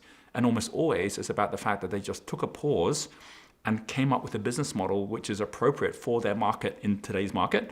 And if everyone does that, then they suddenly realize, even the successful entrepreneurs realize, holy cow, there's another level I could be going to right now, which would make all the difference. I think one example, just to finish off on these lines, if you go above the green level performer, the level above that, the blue level conductor, that's the person making all the music without touching any of the instruments. You know, so this is the person that people think of as the investor, the person that owns all the properties, has all the assets. They talk about multiple streams of income. But you can't just leapfrog up to that, because the only reason they've got multiple streams is because they've got multiple teams. A conductor can only conduct if they've attracted performers, right? And you can't just expect that you can earn the right to attract performers right now, because they're already going to the best conductors. So you have to take one step at a time and say, how do I really make sure that I'm building the 3 levels of trust? The 3 levels of trust are internal trust, which is your confidence. So when you start off, your confidence can be very low, and that's okay. You just got to build it step by step. External trust, which is even more important, is credibility, which is how much do people actually believe in you and your ability to deliver. And you don't have to start by trying to create the credibility from scratch. You can partner with someone who's already got that credibility. Even the Amazons and the Facebooks of the world are partnering with anyone who wants to partner with them, and you've already got the credibility of the best in the world. And then the most important of all of the elements of trust is predictability, which is your ability to trust someone that what they say is going to happen in the future actually happens. All the billionaires on the planet, the only reason they're billionaires is because they've told people what they're going to do with Amazon or with Microsoft. And so as a result of saying what's going to happen with the company and people believing in their predictability, those companies become worth billions, if not trillions of dollars. Right. So, okay, so now that's the conductor level. And what's interesting, I think you pointed this out, but I'm going to maybe underscore it a bit, is that a lot of times people are saying, oh, look at this success story. Do you see how they don't do the work and they have other people? And they're like, okay, well, I start there. And they don't realize there's this process to get there. Exactly. And I think from the color spectrum standpoint too, you're looking at higher and higher frequencies on the wave. So the wavelengths become higher frequency as you're moving up. Yes. So that's another part, I think, of the they're moving up, but they're still built on the ones below. That's right. So someone like a conductor has people who are performers that are high performing, that are their CEOs. They have high level yellow people who are the guys that actually can deliver profit and loss and build it, right? But you have to earn your way to this level. And it's amazing how many people want to be the captain of the football team and they haven't even played the game yet. Right. Yeah. That's great. Well stated. So now you go to Indigo? Yeah, so the last three are where it gets really exciting, right? Because like the first three are, I call a foundation prism, because it's about your own personal flow. So the idea of like everything from infrared victim up to the worker. And by the way, going to the education system gets you to worker, right? It's like, okay, now you'll have enough money provided there's a job there for you. Whereas the next three create their own job, right? Yellow, green, and blue is the enterprise prism, which is where all the flow of the market happens. And it's pretty incredible if you think that every single day there's some $9 trillion a day of money that's changing hands. And all you're going to be is one of the people that the money's actually changed hands with, because you're adding something of value, and you can turn it on, like tomorrow. But outside of the enterprise prism, when you've earned the right and the trust of the market, you've then got the alchemy prism, which is when you can change the world, right? And those last three... The alchemy prism. Alchemy prism, yeah. Those are the top three. They're the top three, yeah. I love that They're phrase. the ones that get to the light. And here's a really powerful thing. The people in the alchemy prism, who think of this like a theater, where the first three are the ones in the audience, right? They're still there, but they're not, like, or even a sports theater, like a stadium, right? They're the ones watching the game. Lots more of those people than the people on the pitch. The next three are the ones on the pitch or the ones on the stage. The final three, you may not even see them, but they're the ones that created the entire theater, right? So the one up at Indigo level is a trustee. So the trustee has got such trust now, they can make millions in minutes out of their trust. Richard Branson is at trustee level, right? Which means that, because he is trusted for being like a maverick entrepreneur, people want to use the Virgin brand. They'll pay him millions just to use the Virgin brand. One level up from the trustee is where the action starts happening, which is the composer, right? The composer, which is the violet level, is where you're now making the music. The taxes we pay today, the laws that we follow today, these are all as a basis of a composition that someone created.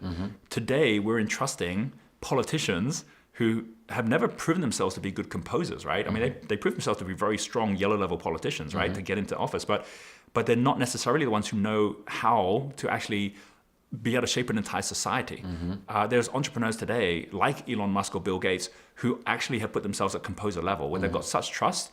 They're saying, if I was to set up a society in Mars, here's how I would do it, right? Or if I was to rethink how we actually look after healthcare in the third world, here's how we would do it. And people are listening to that because they already have proven themselves in the trust they can have. And then the final level is legend, which is ultraviolet. So legend is the likes of the Steve Jobs and Nelson Mandelas of the world, where just like on a map, the legends don't even have to have any writing. They're the symbol of their time. And everyone on this planet has the ability to be leaving here as a legend, but you have to earn your way there.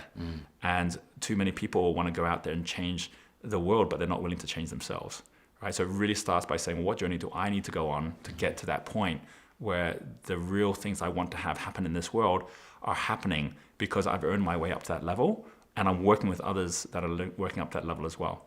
A final thing I'll say on that is, I think what inspires me so much about the entrepreneur movement is, if you look at the people in the world who are the ones talking the most about making a difference in the environment or in equality or in an end to poverty, it isn't really the governments, and it's not even the large corporations. It is the entrepreneurs that are knowing that the best way to get to the future you want, best way is to be able to create the future, right? And so that predictability comes from that ability to say, if I can have enough other people that are on this journey with me, then I have the ability to be a symbol on the map, right? And to leave a real legacy. What are some practical things somebody can do to enter this arena to get started here? Okay, I'll give you a really, really simple one, which is just relationship with money itself.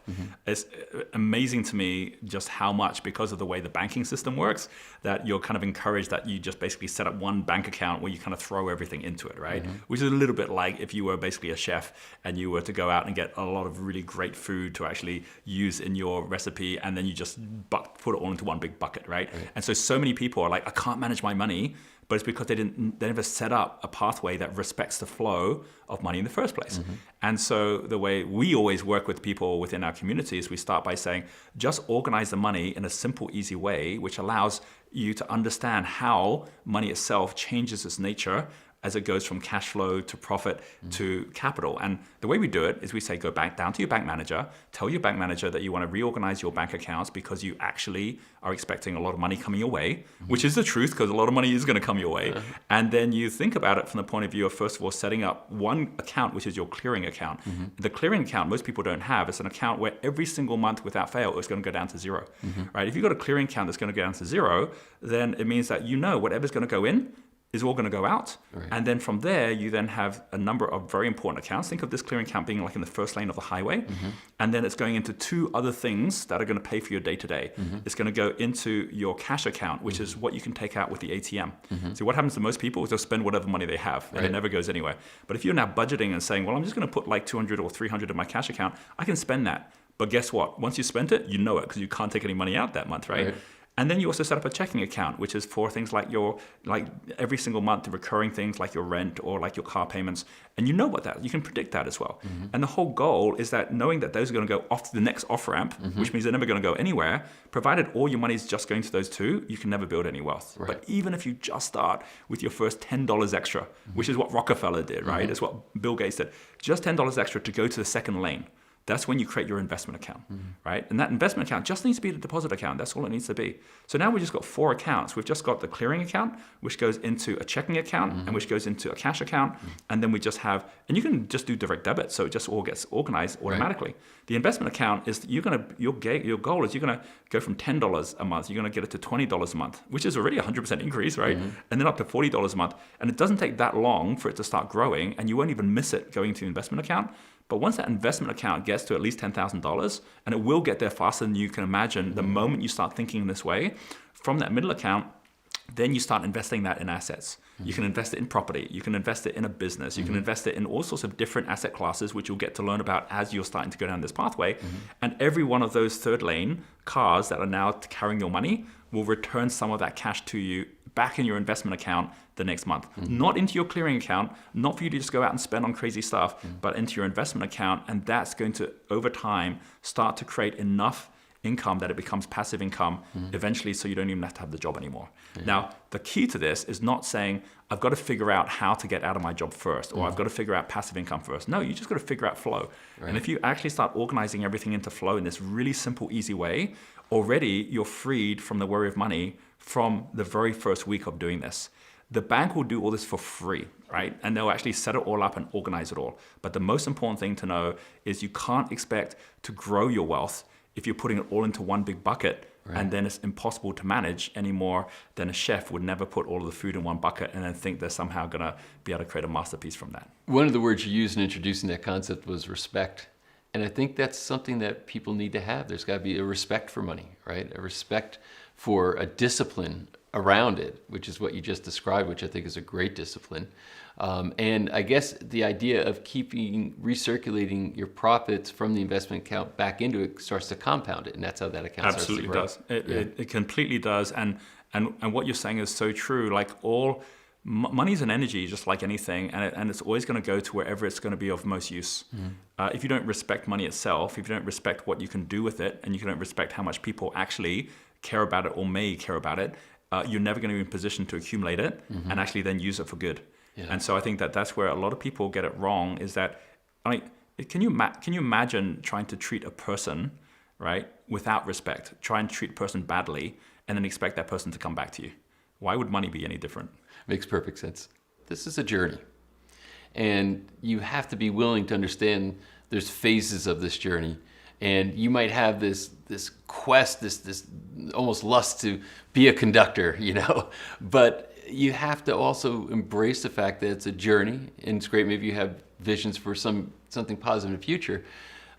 How should the journey, from the psychological level now, how should it be experienced? What what do people need to have in the way of resources, mindfulness in their own psychology? What do they need to have to do this journey? Because it's not an easy journey. It's not an easy journey.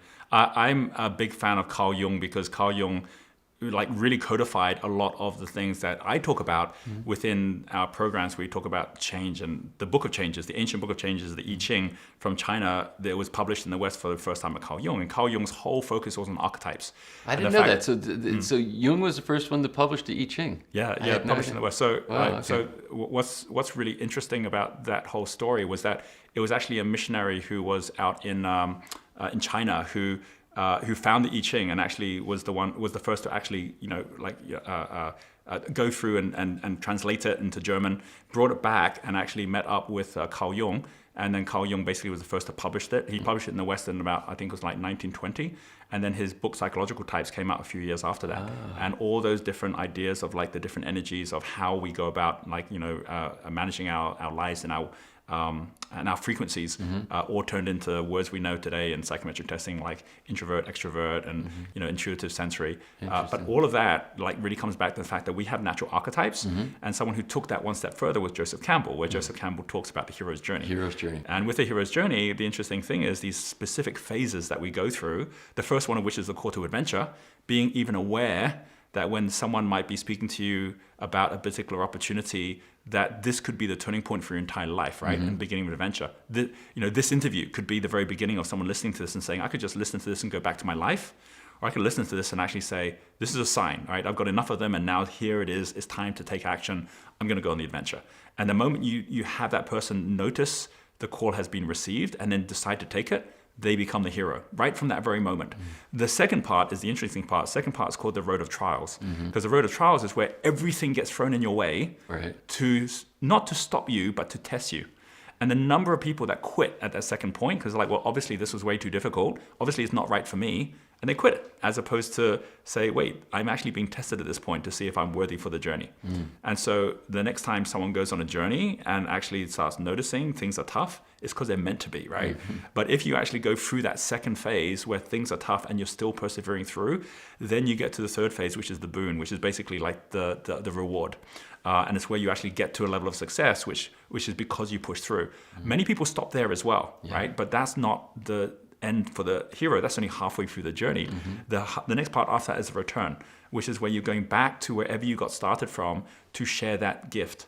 The reason we're having so many people in the world today who are entrepreneurs or people who are successful share it is because they're ongoing with that journey, knowing it's not about what you're getting, which is important, it's what you're giving. You become a finder rather than a seeker. Absolutely right. And so that next point, which is the return, that's the point at which the hero then is able to complete the journey before starting off again. And I think that's such a powerful visual for people to, especially through the dark times, because anyone who's got to success has had to have a lot of sacrifice and have a lot of times when they had to kind of question themselves as well. But if you really start noticing these stages, it's far easier to then navigate through and also to be mentored through by the right person who's also gone through that same journey. It's really interesting because you said sometimes they start again. It's that people can say, hey, I've made the full journey, but now I'm called to a new one. And the whole thing starts all over again. Oh yeah, well there's people who've got multiple journeys happening at the same time, right? Like I'll look at all the different companies I have and the different team members that I have, the partners I have, and knowing every one of them is going on the same journey. I mean, who needs Netflix, right? when you've got this real life theater, which is the planet, and you've got all these incredible stories that are actually unfolding right in front of you in real time. That experience of knowing there's a world out there where there are these real life heroes every day that you can actually get connected in with and that want you to be part of their journey and they want to be part of yours as well, it becomes something which really gets to the core of what Entrepreneur Spirit is all about. So I've got to ask this. You've got this extraordinary well of energy. And we're just talking about things that you're passionate about, and it's stream of consciousness. It's coming out. You've got models, frameworks. You see how it all works. You've got your purpose in it all, and you obviously have a passion around it. But if I were to ask the question, what drives you? I mean, this is really like strong passion, and it's not blind passion. I mean, it's very well thought through. But what is driving all this? Where's this well of energy that you're tapping into that brings you to the presence that you have? I had a really interesting experience on my 50th birthday, and I had my birthday in Japan, and there was a whole group of us, and we went to bonsai. It was like a bonsai garden, bonsai museum. These bonsai trees are beautiful, and we were having a tea ceremony there. And there was a woman who was like I think it was like who would know you can get a black belt in tea making, right? But this woman was like a 7th Dan tea maker, and she was spending like half an hour making the tea. And in the process of making the tea, she said, do you know why we spend so much time preparing the tea and preparing the environment? And we said, why is that? And she says, because of this Japanese concept, which she actually showed us the painting of the words, which is Ichigo Ichi. And she says, Ichigo Ichi means treasure every meeting, for it will never happen again. Right? This idea that like if you actually really take the present and realize that it actually is sitting in a tiny little droplet of infinity, and that at every moment it has to be cherished, provided you're thinking of infinity as well. We walked out from there, and there was an old man who was actually there clipping the bonsai trees, and some of the team got in a conversation with him, and it turned out he was the owner of the whole place, right? He was in his 70s. He'd made his money in ramen noodles, and he'd put it all back into this. It was like $20 million worth of bonsai trees there, and he was there working on it. And we asked, well, how much do you work on these trees? And he goes, oh, I'll get here 6 a.m, be here until like 6 or 7 at night, like 12 hours a day. And we're like, well, how long have you been doing that for? And he's like, since my retirement, the last 20 years, this is what I've been doing. And we said, why would you work so hard on these trees? And he said, because you don't understand, these trees will outlive us all, right? And he showed us the tree. This tree's 1,000 years old, right? It's like 15 generations from someone who died, their child grew up, died, another child grew up, died. Like 15 times that happened. This tree saw all of it, and now I'm looking after it. And after me, there'll be another 15, 20 generations that also will be looking after this tree. How could I not do what I'm doing? Because if I stop, I'll be letting down everyone before me and everyone after me as well. This idea of thinking outside of ourselves to a greater good. Back to one of my mentors, Buckminster Fuller, he has on his tombstone the words, call me Trim Tab. And he explained Trim Tab as the fact that if you take a massive ship, the ship, in order to move, has got this tiny rudder at the back. And you'd think the rudder is the thing that's making it move. However, they found that if you put on the rudder another rudder, which is called a trim tab, a teeny weeny little just slice of metal, and so when you actually are moving the rudder, this trim tab also moves a little bit, the boat actually shifts double or triple as far just through this tiny, tiny little piece of the ship, which is less than 0.0001% of the metal on the ship. That's the power of an individual. The fact that he saw his whole life as being something where he could move humanity. If he could do that, how could you not, right? I think for me, what drives me is I think of my great-great-great-grandchildren. And I think about them looking back in time, because they'll be looking at Facebook archives and things like that, and they'll know that what happened on the planet at this critical moment right now, when we're in the final exam, that during this time now, their great-great-great-great-grandfather was alive. And they'll be asking, well, what did he do while he was on this planet when he already knew better? And I think about that every day, because when you come with that sense of mission, you come with that sense of absolute obligation, that how could you not do everything you can to make a difference in the world? That's what drives me every single day. And for me personally, I feel that when you are tapped into that much larger piece of humanity itself, you get to feel it. You get to experience it in a very different way than just thinking of yourself, which I think for a lot of us we do. This is the difference of being a drop in the ocean compared to being the entire ocean in a drop. So you seem extraordinarily passionate, obviously. I think you're fulfilled by this purpose, but your smile tells me you're happy. Yeah, I'm absolutely Are you happy? I'm very happy, yeah. And happy in a way where it's not a complacent happiness. There's a good friend of mine, Lynn Twist, who wrote a book called The Soul of Money. And she came up with a really nice phrase for this. She called it blessed unrest. She said that there's a part of us where we need to live in grace, we need to live in happiness, we need to live as if it's all complete. So we're not needing anything, we have no chip on our shoulder, we have nothing to prove, but the unrest is still there. There's still incomplete business, and for us to come up every day in absolute gratitude that it's all already complete, but with the power to realize that the future can be so much greater, and so there's still more to be done. That's how I show up every day. And it shows. A little birdie has it that you journal. Yes, I do. So you obviously think that it's a great practice. I think it's essential. I think it's essential. Essential. Okay. Yes. Yeah. So tell me about your journaling. Well, okay. First of all, I think the reason that it's essential is because there is a number one skill set or key muscle in the brain you have to be successful entrepreneur, which comes back to this idea of predictability and its vision. And the reason vision is because we have two types of recall in our mind. We have backwards recall, which is called memory. We have forward recall, which is called vision. Yeah. And the difference of those two is everything. Because if your memory is stronger than your vision, you're always going to be stuck in your past instead of moving to your future. Though if you speak to any of the people out there, from the Nelson Mandelas in the world when he was out there saying, I'm going to change South Africa, through to the top entrepreneurs today who are always, when you meet with them, never talking about the past but always talking about the future, is they have such a clear memory of the future, of where you're heading and how you're getting there. And so when we go to school, we're learning how to memorize. We never actually learn how to vision. And so when I am journaling, what I'm doing is I am creating visual memories. And I'm constantly journaling about my future. I'm constantly drawing out what it looks like, not just for myself, but also for the people around me, for the planet itself. And so when I'm drawing, I'm opening up that visual part of my brain, and that's where all the magic happens. And it comes full circle. You started out as an entrepreneur drawing. Yeah, absolutely. So that what is helpful, right? That all through my life, this is what has been the way that I've opened myself up to bigger thinking. And in fact, all the way through school, I would always be drawing in class.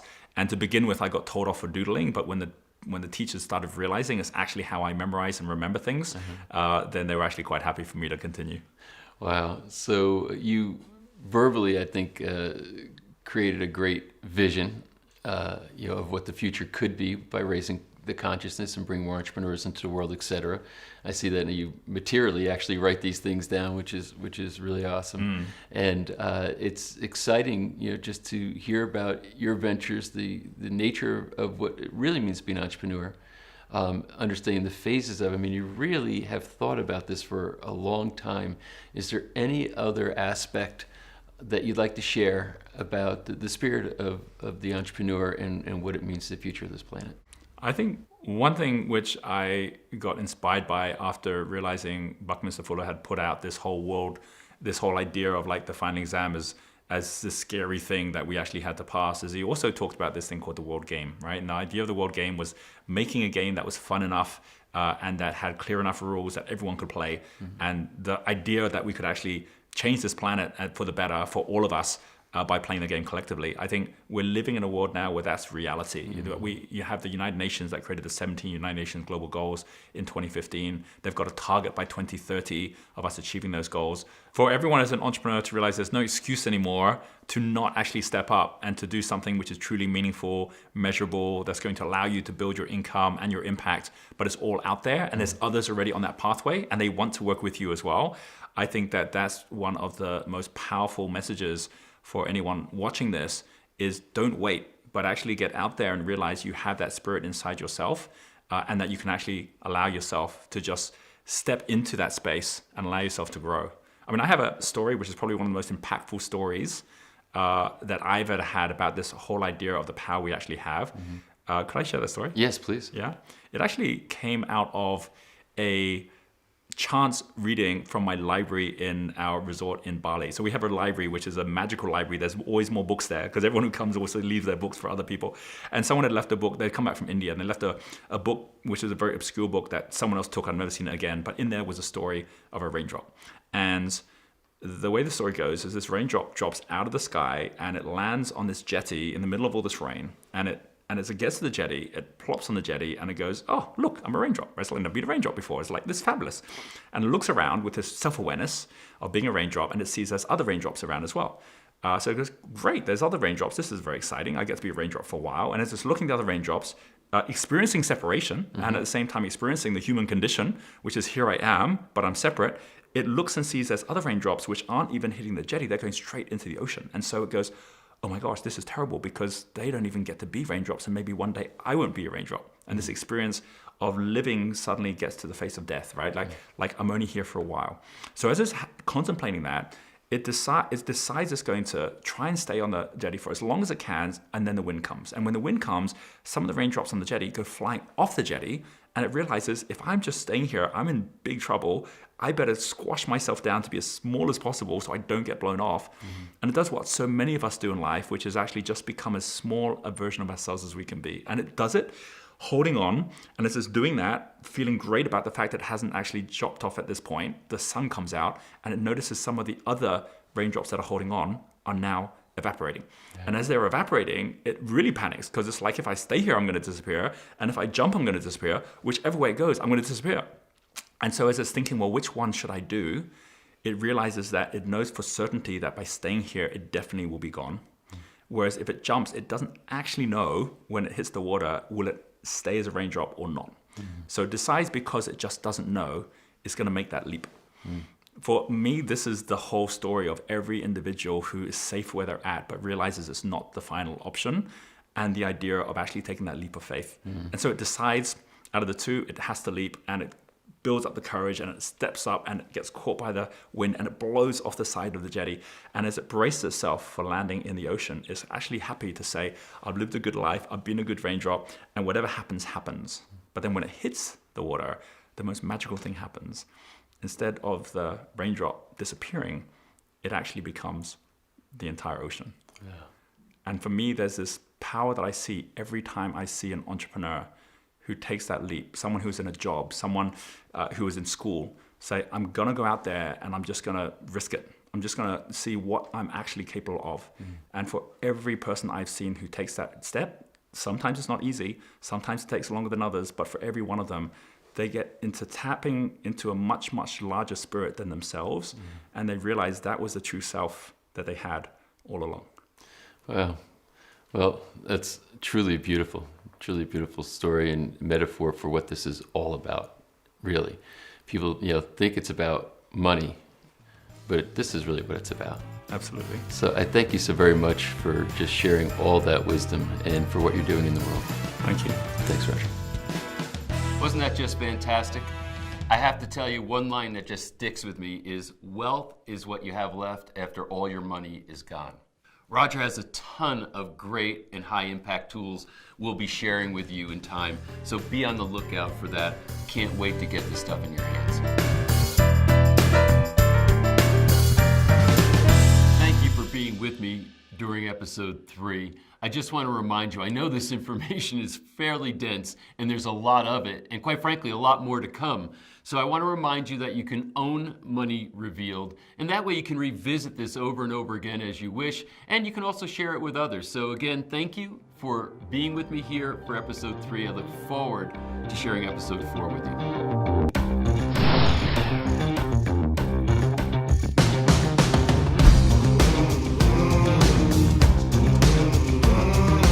Once you're using blockchain without knowing that you're using blockchain is when, frankly, the opportunity is over. Yeah. So right now, the more complicated it is for people, which is what I tell them, the fact that this is difficult and hard means that there's an opportunity here. For myself as a business owner and using merchant services, and I'm paying 3-4% merchant fees, now I can take payments via crypto for a fraction of a penny. Yeah, I'm in. So it's a huge opportunity. We're still really, really, really early in this.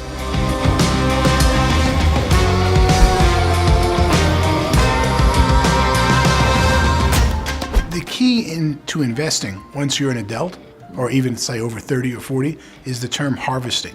When are you going to harvest your crop? Yeah. The first thing I look at when I look at investment is, what's the likely time horizon for when this investment will return me either current cash flow or residual cash flow or cash flow from growing the business and selling it to someone else. That's going to be the most important criteria, the time return for harvesting in making an investment as you age.